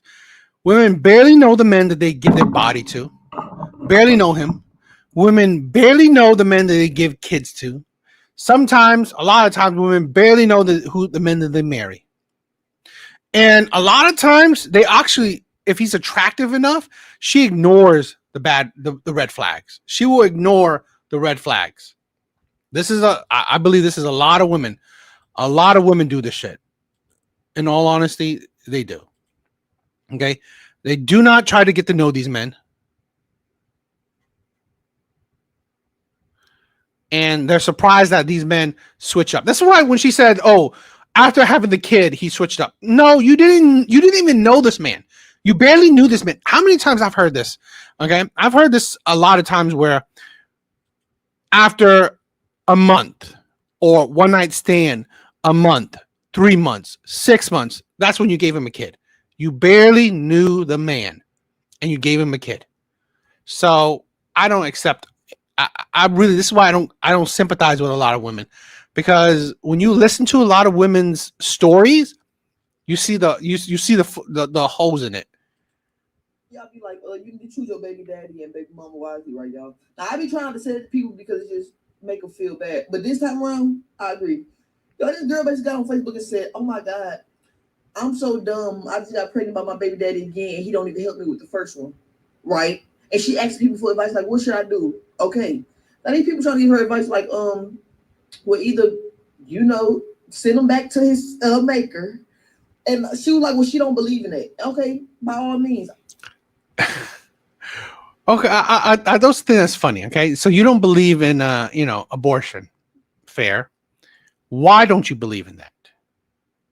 You ask these women, why don't they believe in abortion? Okay, they say that, what? I'm a Christian. Really? So you don't believe in abortion because you're a Christian, yet it's fine for you to have sex out of wedlock. It's fine for you to have kids out of wedlock. Really? That makes no fucking sense. But that's women's logic for you, right? That's women's logic for you. It is okay to have, sex out of marriage. It is okay to have kids out of marriage. But God forbid you abort children, which I'm not necessarily saying I'm for, but you can't control women's bodies, so why don't you do it, right? Why don't you do it then? Oh, I believe in what God, shit like that. Really? Where in your life showed you that you believe in God? Okay, where in life do you show? No, you don't. You don't believe in God's teachings. I would never tell somebody to do something that you don't believe in. So they were like, okay, well, if you don't believe in it, try like adoption or find somebody, or shit. If that's the case, you're gonna have to be prepared to take care of it. Exactly. I'm sorry. I mean, I've said this countless times before. With modern day women, any woman that talks about religion, talks about God, is a red flag.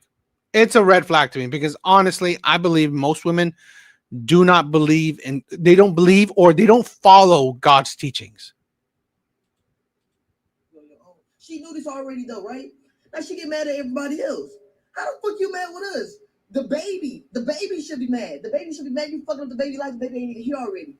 Why the fuck is you bringing babies into this world? You know they gonna have to take care of it, but then you complaining about being a fucking single mama.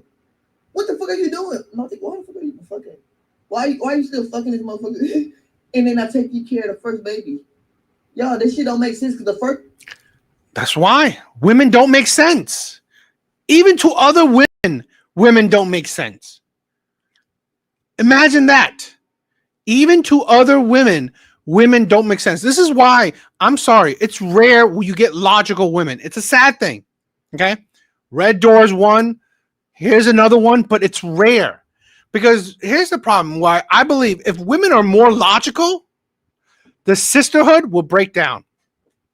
If women were more logical, okay, they're not gonna sympathize with you, empathize with you, because they feel your emotions, they understand your feelings, right? If they're not like fucking, their logic is not based on emotions, they will see your insanity. They will see your hypocrisies.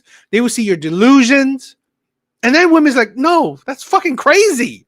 So that's why Women that are too logical, like Red Door said, she's analytical and logical. It will be hard for them to be part of the sisterhood. It will be hard for them to be part of the sisterhood because honestly, they will look at you side eye, okay? Because they would think like you are crazy, you are weird. Baby, let's be honest. Her first baby like the baby like 2-3. So you had time. You had time to change your mind, and you still doing the same stupid. She need to make it worse. This is why I have no sympathy for women. I have no sympathy for women because, again, no one forced you. No one forced you to deal with bad men. You're just dealing with them, right? No one is forcing a woman to deal with bad men. No one's forcing a woman to have sex with bad men. No one's forcing women to have kids with bad men. They are doing it themselves. So I do not, sympathize with women when they complain constantly about shitty men. I'm sorry. Who forced you to get with that shitty man? Nobody. Particularly when you already dealt with the shitty man. Here's a controversial opinion. I have zero sympathy for abuse victims. I'm sorry. It sounds terrible, but majority, I didn't look at the statistics, but at least a lot of these abuse victims always come back to their abusers. A lot of these abuse victims always come back to their abusers. You would think that if you were being abused, you would not want to be with this man. You would not want to be.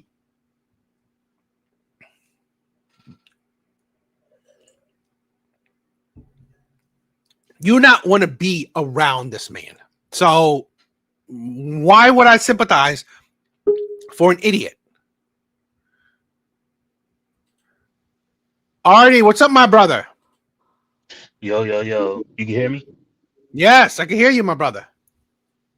Yeah, hopefully I sound my volume ain't off. But yeah, man, I just had to pop in. I was watching the show for I don't know, last 30, 40 minutes, but like I said, the moment these people start bringing God into it, that's the moment, you know what I mean? My toenails gonna start itching real bad because I promise you these people are anything but God-fearing people. And I always had a saying, I always talk about it all the time on my channel, but no PG. So anytime a woman says anything about a provider or God-fearing, the P and the G, I instantly throw it all out because y'all not going to get a provider for one. Two, a guy is supposed to get something for it. And then three, that God-fearing part, when you live your life full of sin, left, right, and center, from 15 to 35, 45, 55, and then all of a sudden you just because you want to throw up your God card, now it's supposed to be all washed away. Nah, we us humans down here, we don't operate like that. You may be forgiven in the eyes of God, but down here you still have your battle scars, you still got your wounds, you still got your trauma, you still got your debt, you still got your kids, you still got all of that nonsense. So in terms of her with the whole abortion thing, listen, a woman will have an abortion this year, next year tell a guy she don't believe in it, or that she's looking for a God-fearing person. Man, cut it out. Y'all playing yourself at this point. Yeah, That's why I just exactly. say I ignore. Anytime the whole religious part comes up with a woman in any facet, it doesn't matter what they talking about or what the situation is. I instantly disregard everything they're saying from that point on because I know it's completely wrong, or it's botched, or it's half true, or they're not telling like the I always had a saying, women tell the story correctly, they just don't start at chapter one. In chapter one, the very beginning is where you gotta get that straight, because everything else you say after that is a lie or is just wrong. So that's all I got to talk about that. No, I agree. You know what? To be honest, I don't even believe women tell it truthfully. I believe women tell it through the lens of being emotional, through the lens of them being a victim. So I don't believe women tell their stories truthfully. I believe women has a lot of holes. Right? This is I've said this before, where women, honestly, they tell the story in a way that it makes them out to be the victim, and the other person, the abuser or the evil person. Okay, I've said this before where I had a story of a woman. Right, I was talking to her that you know, she was saying that this man is terrible. This man is whatever man she was dealing with was a not a good man. But when you dig in deeper, okay, when you dig in deeper and talk to these women, I found out she already knew this man wasn't a good man. She knew this man, or at the beginning, he wasn't a good man. She knew this man only had wanted to have sex with her, and she gave him her body. He never committed to her, so she knew it. But if you let women just tell the story how they want to tell the story, it will come out as they're the victim, he's the abuser, he's the terrible man. But if you dig in deeper, right? If you actually ask questions, smart questions, you actually dig in deeper, women will tell the story that, oh, wow, no, you're just the idiot. You're just the person who ignored red flags. You are the person who was naive. You knew this man was terrible, right? You knew things was bad. You knew things was wrong, but you ignored it. You ignored red flags. You ignore this man's red flag, and you dealt with this man. So at the end of the day, you are 100% responsible. Purely, Yeah, that's it. yeah. I So mean, that's how it is. I like I said, I know we had to talk when Broker Lane comes in, and I just don't know how we rectify it because, like this woman, for example, like talking about the kids and abortion and stuff like that. It doesn't matter. We are both in agreement. I agree that this shouldn't even be a possibility for a woman to come into contact with these type of guys. That's why you're supposed to go from your dad's house to your husband's house because when you don't make that transition from it's kind of like high school to college. Most people finish college when they go exactly from high school right into college. If you take a year off or something like that, you're not gonna the chance of you going to college and finishing college is like extremely small. So it's the same with women in relationships. If you don't go from your dad to your husband, you're gonna go out here and get experience. And the experience is one of the things that it's kind of funny, like men and women are completely different. Like experience helps make the man. Like the man has to go through the fire to become the iron, to become the blade. But for women, when you do that same process, they get worse from it. So experience helps make the man, but I agree. experience to a woman, it completely shatters her because one, she's going to get trampled with all different. I call it the four horsemen of a single woman. You get debt, you become a baby mama, you lost the opportunity because of like career, or you're just not focused on finding a husband or something like that, and then trauma. You're going to have one of those four. Most women, if they're single, they have three or not, if not all four of those that I just mentioned. But if you don't make that transition from your dad to your husband, then you're just going to be out here. You're going to be in the whirlpool of it's like circling when the water goes down the drain. It's just spinning around. That's uh, how people mention it, but they're gonna date Broken Berlin, and then they're gonna date AJ, and then they're gonna date somebody else. I'm only naming y'all because the listeners are familiar with y'all, but replace that with Tom, Dick, Harry. Replace that with Pookie, Ray, Chad. It doesn't really matter.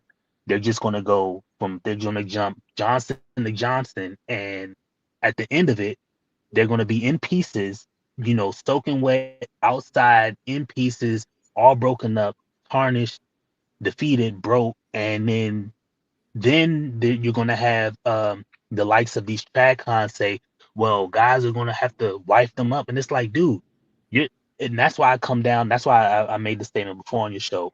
Every last problem we have in society, in life in general, it starts from the church because they are the very same people who don't put a stop to women destroying their lives, then they're just in the same breath turn around and tell you to fix their life. So they get to destroy their life. I have to fix their life. Who's ever going to look out for the guy and what's in his best interest? Nobody. And so that's why men are going to be more advocate, or they're going to be advocates for this type of information, because we can't go along with this no more. There's too many baby mamas out here, and like I said, I don't know how we fix it. I would love for somebody to fix it. Because I don't want to see nobody become a baby mama. I think it's horrible, and I said this on my show too. I have 3 kids. I got 3 daughters, by the way.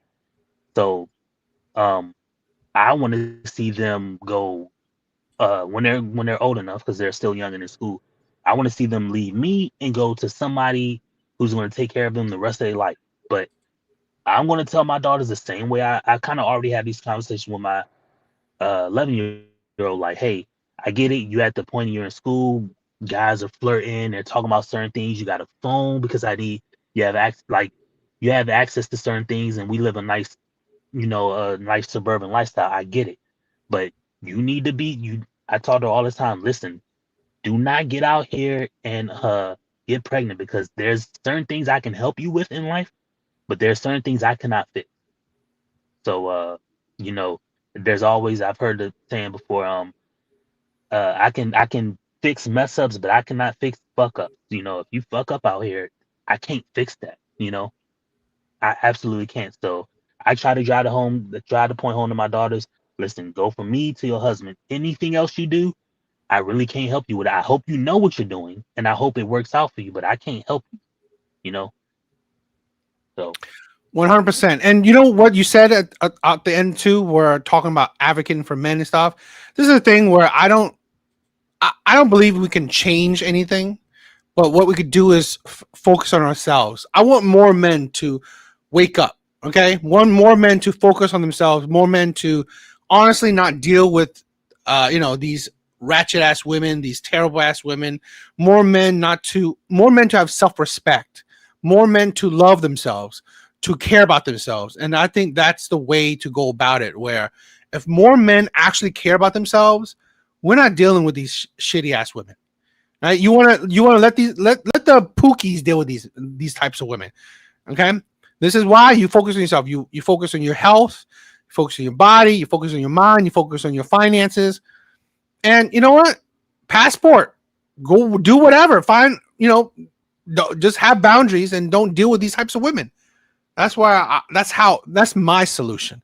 If we all focus on ourselves as men and better ourselves as men, I think that will only be better for the world. Right? I mean, caring about what these, uh, single mothers, these foolish women do, it's a headache. Okay? So let them deal with the pookies. yeah, absolutely. I absolutely agree. It's got to be done, and that's why I say it. You're absolutely right. It'll never truly be fixed. We'll never have a world where it works how it's supposed to, like the world works correctly, because even though me, you, and others others talk about it, but our biggest enemy isn't like women, because they can't do anything to us anyway. I mean, hell, the average woman can't do 3 push-ups, so we can never really be worried about women. They can't run as fast as a guy. They're not as physically strong. They can't manipulate the world to their advantage. So we're not worried about them. We have to worry about guys. We have to worry about the losers that we're actually trying to help. And it's such a sobering thing to realize as a guy when you get older, like you're actually trying to help somebody, but they're actively fighting you. So the world is actively fighting against people like you and me, and so the only thing we can do is do what's in our best interest. I talk about that a lot. Do 100% of whatever you do during the day. Make sure it's for your best interest, because the moment it goes left, the moment you're in a divorce court, the moment your kids are taken away from you, um, like that. I can't remember that one guy was married to a woman. She left. She divorced him. He was in California. She divorced him. Took their 2-year-old to Ukraine. 3 or 4 months later, Russia invades Ukraine. He ain't seen or heard from them since. Like Mm. it's damning, to the degree that these men deal with these situations. But like I said, until we fully can make the church realize that they're stop number one on this fix the world plan, and actually teach correctly how that book is supposed to be taught, and Mhm. we're just going to have people like you, me, and others who try to drive men the right way. And let me just say this last thing, guys, when women say they want dates and all that shit, realize that they're not owed anything. I'm only speaking for the Christian people. You're supposed to love one another like, the Christ love the church. That's all cool, fine, and dandy. But love and buying somebody a gift is not the same word. It's not the same phrase. It don't mean the same thing. I love VA, but I ain't gotta buy him a Rolex this year, and I don't have to do all these extra extravagant things for him. But Uh-huh. the church and women and society will have you believe that that's the way you show love, and that's the biggest problem. And that's why I say the church is the stop number one. I don't care what nobody say. To fix the world, you got to fix the church number one, or just whoever's teaching the religious part, because they're the one actively leading men astray. As long as we have guys and these preachers telling these stories in this book incorrectly, and they'll never challenge me on it, because I'll say show me a Bible verse where God instructs a man to trick on his woman, or show me where it says a woman is not to work, or that a guy is supposed to provide 100%. These things don't happen in the book because it's never supposed to be like that. Literally, the woman was made to help the man. So these people don't want to actually tell the Bible and how it's to be interpreted, and so that's where all the issues stem from. Make sure y'all take No, care of yourself up there, and that's about it I got on that. no. Uh, yeah, that was a nice Rolex, and you're correct. Women do control the ballot box. Yo, Artie, since you have a channel, sometimes you go on my channel. You could clip it and add it to your channel. You know that, right? Yeah. I'm taking a little break away from YouTube. I got some other things. I kind of been dealing with for those who don't know, I do I have a channel. It's just Artie McFlair. It's my name. I put it. And I I put do in the. like I put more. the link. I put the I link in do more of the the pop. channel.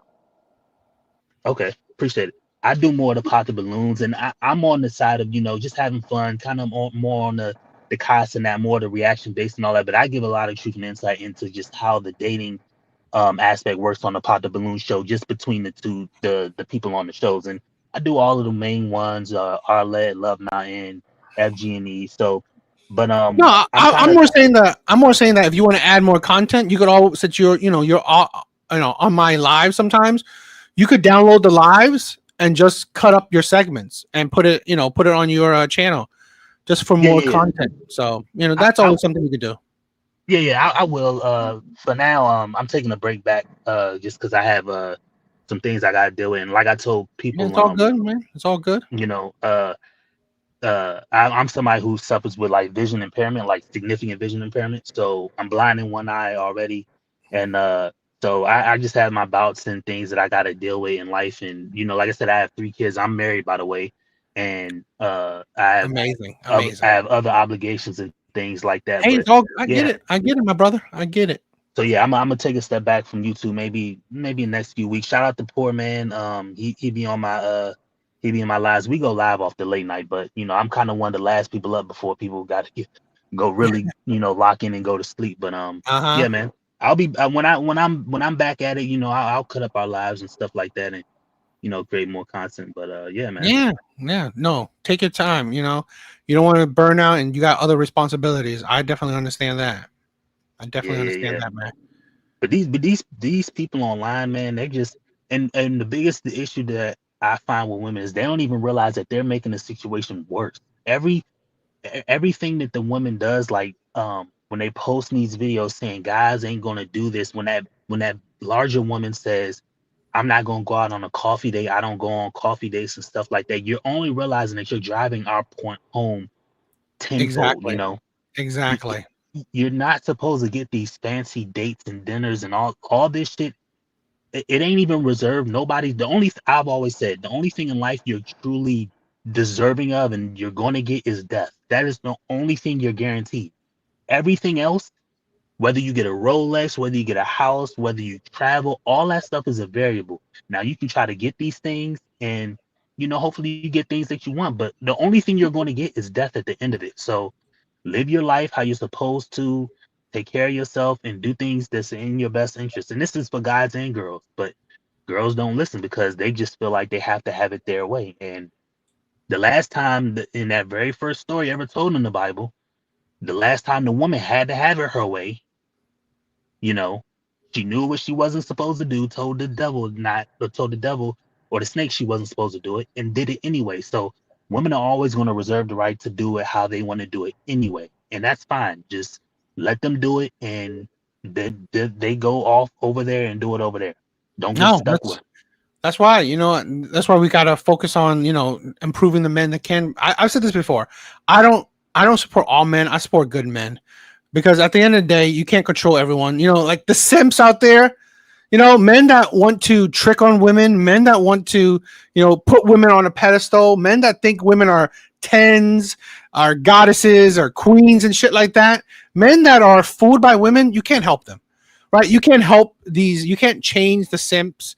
You can't change the pookies. These men will always be womanizers, right?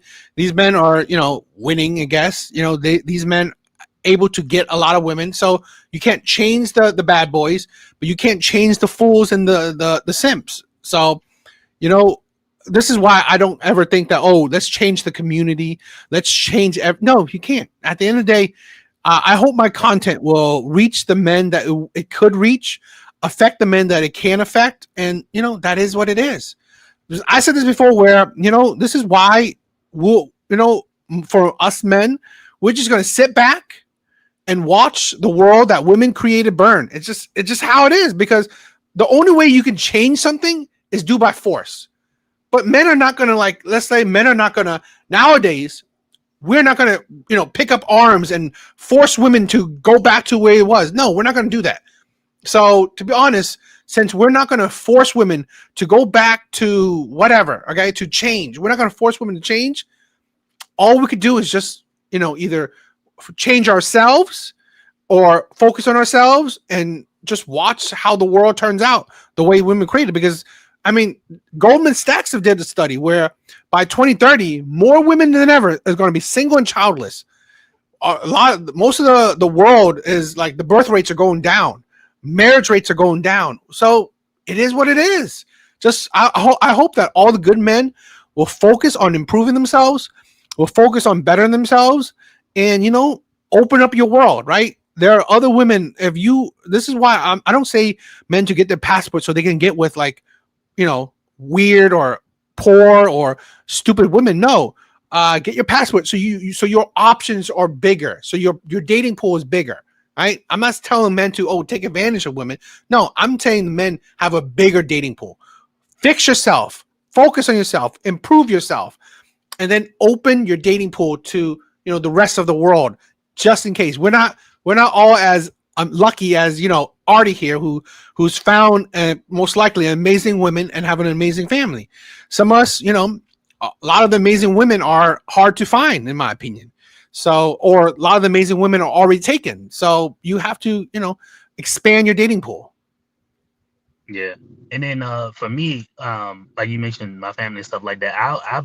I first met my wife in 2012. So and we've been married since 2013. So that's amazing. That's further back. So it's not like it's brand new. It's 10, 12 years in, 13 years in, whatever.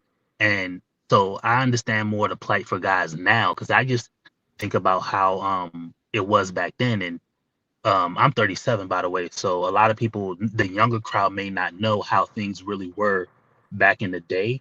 So we have more of we're in that I seen a video where it said we're in that generation where we're the last people who know the old way, Exactly. and we're the first people know the new way. Exactly. Yeah, I agree. So I agree. So let me finish playing this video, and then we'll give our final thoughts. Let me finish playing this video, and we'll give our final thoughts. Bro, you're kind of breaking up. Your audio is breaking up. Let's just finish this video, right? And if you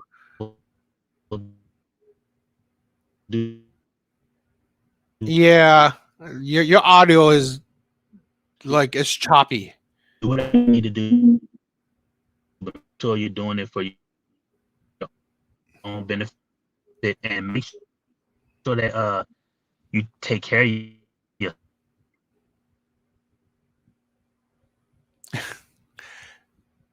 Ari, you have terrible audio.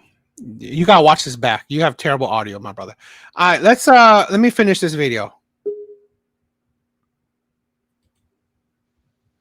You there?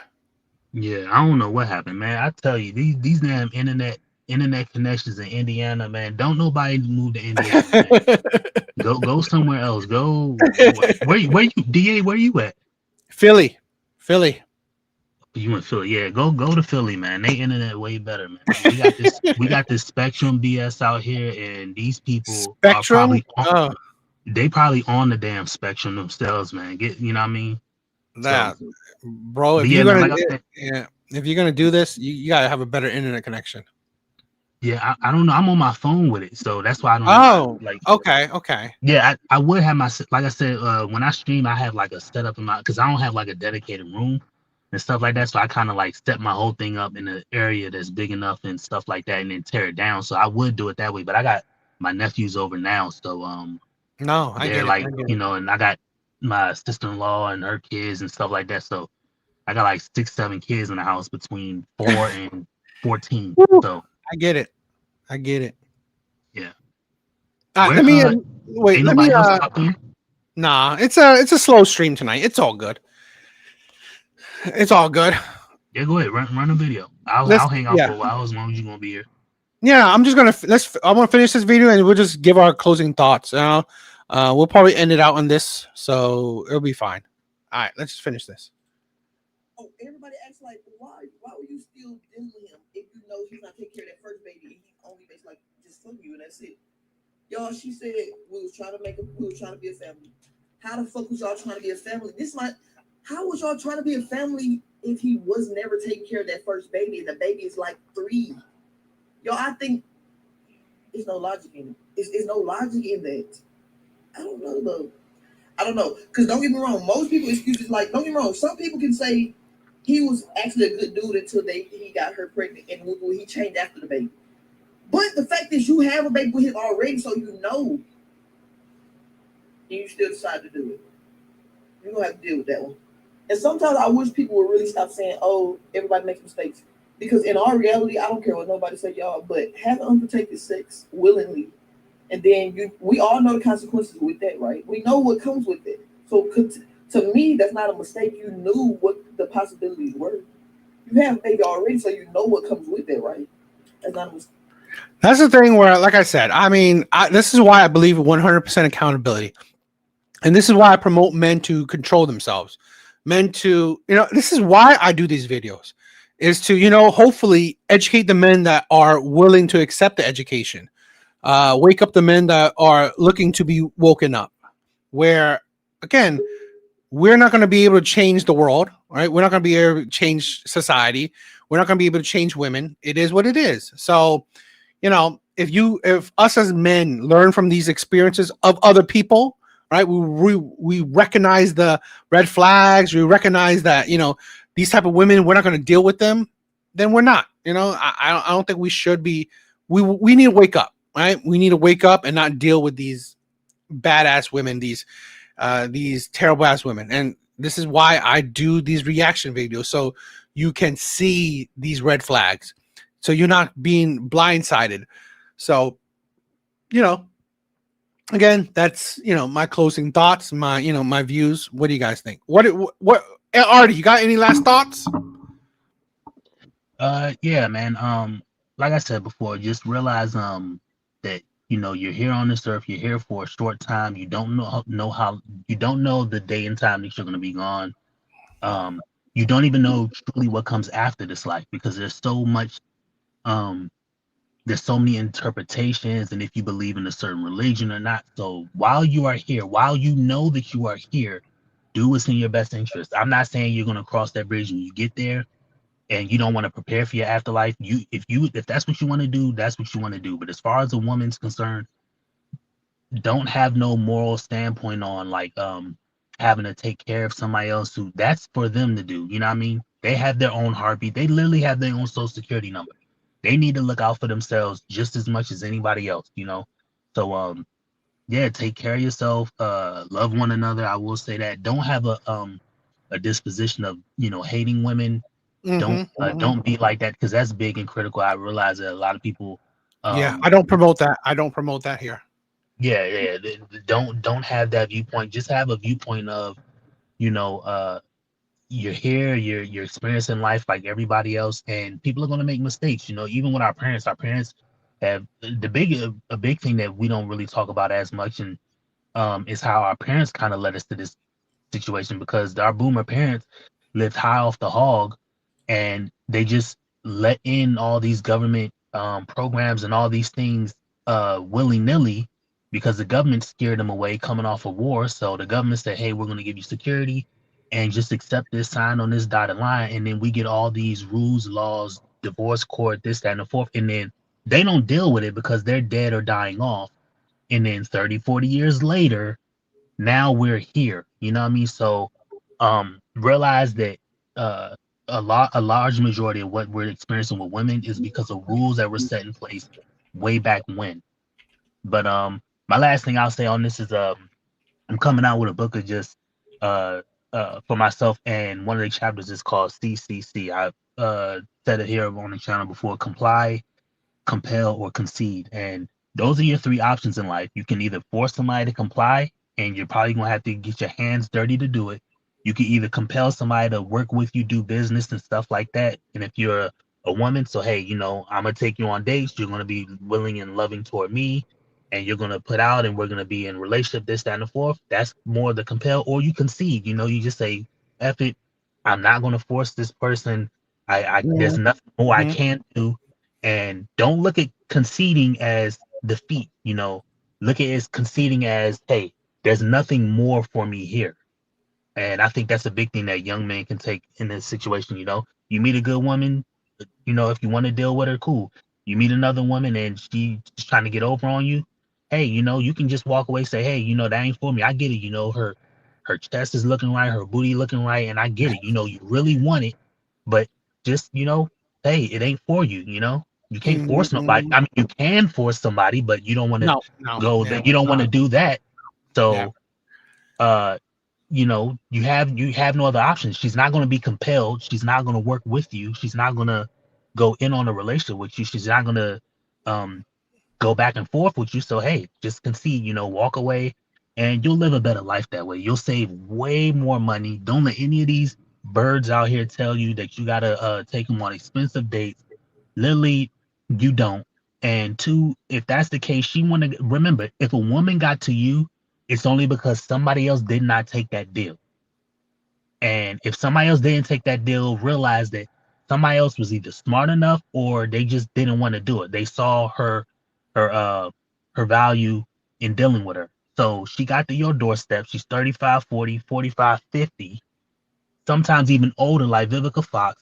And they out here saying, you know, they're smiling in your face, and you know, they talking so sweet to you like a 20-year-old girl, and she's literally 50. Realize if she was talking like that 20-year-old girl since 20, she'd have been married. But no, she been out here doing what she want, not listening, ain't following no direction. Her father can't tell her nothing. Her friends, family can't do nothing for her.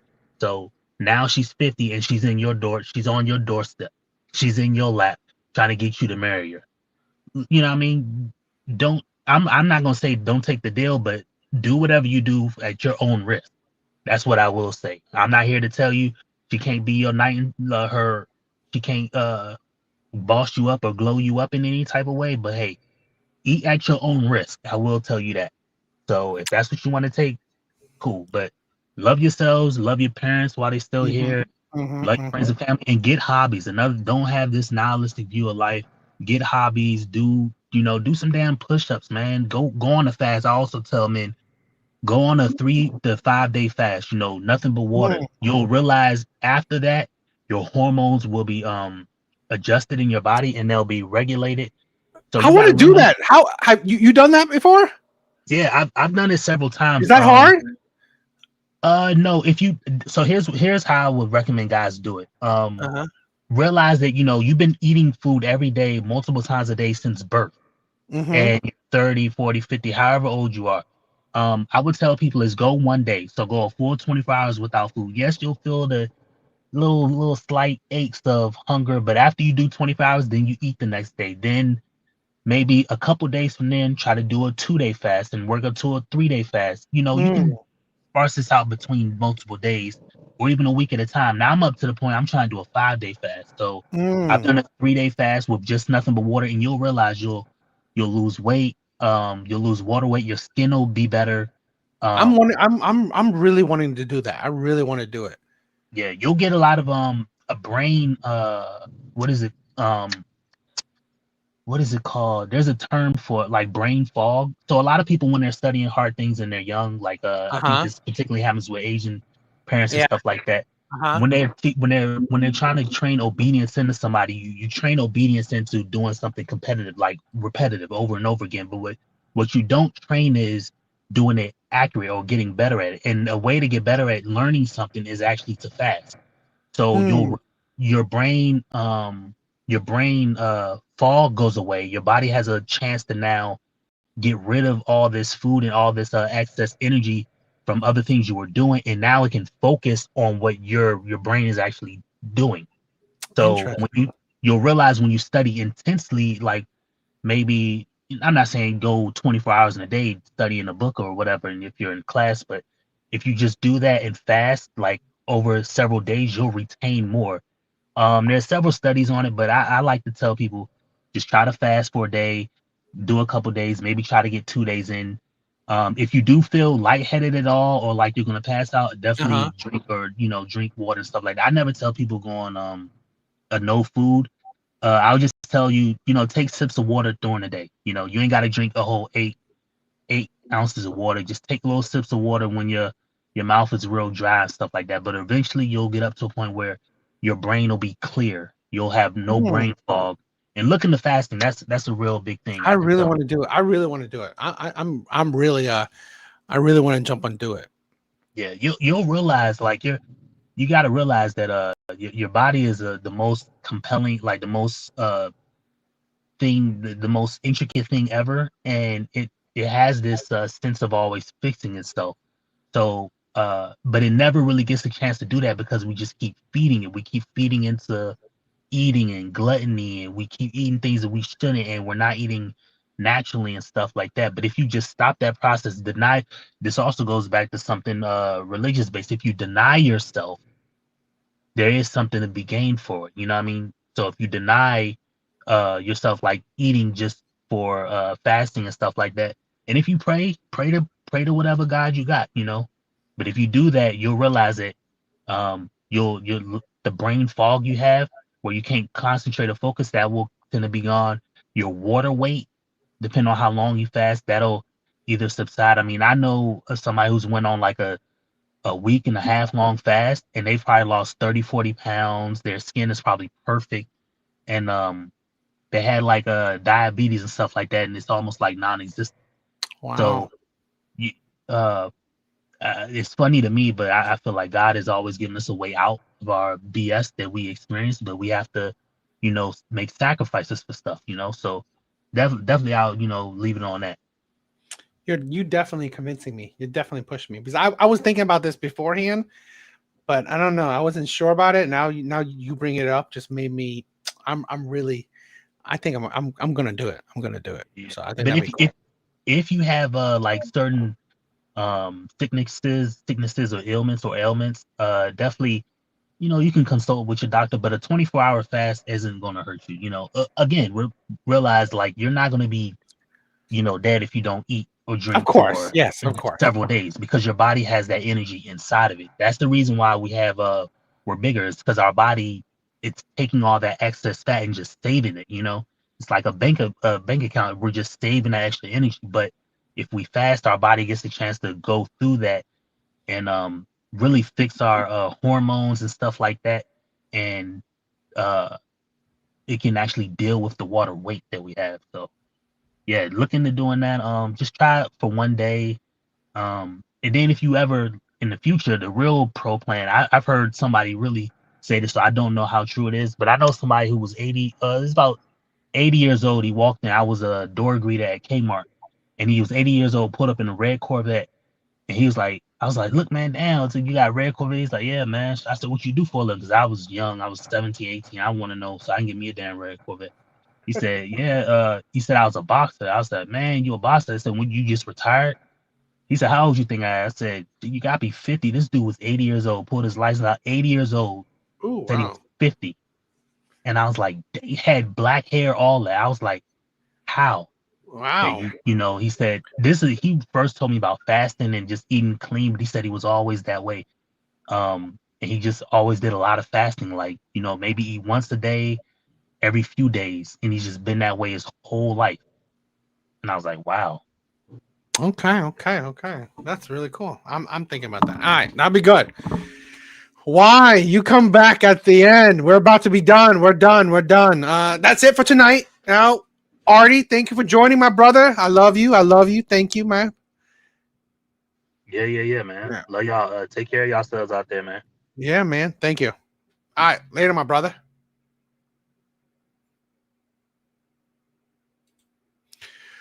Why? At least thank you for stopping by, my brother. Thank you. Whiskey, thank you for all the love. You always show me love. Big Bars was here. Red Door, my sister. I love you. I hope you are well. I hope you will do well. Anyone else? Poor man, I love you, my brother. Thank you for all the love. Thank you for always being here. All right, poor man, you are always here for me. All right, anyone else? I think that's it. You want to say anything, my brother? Nah.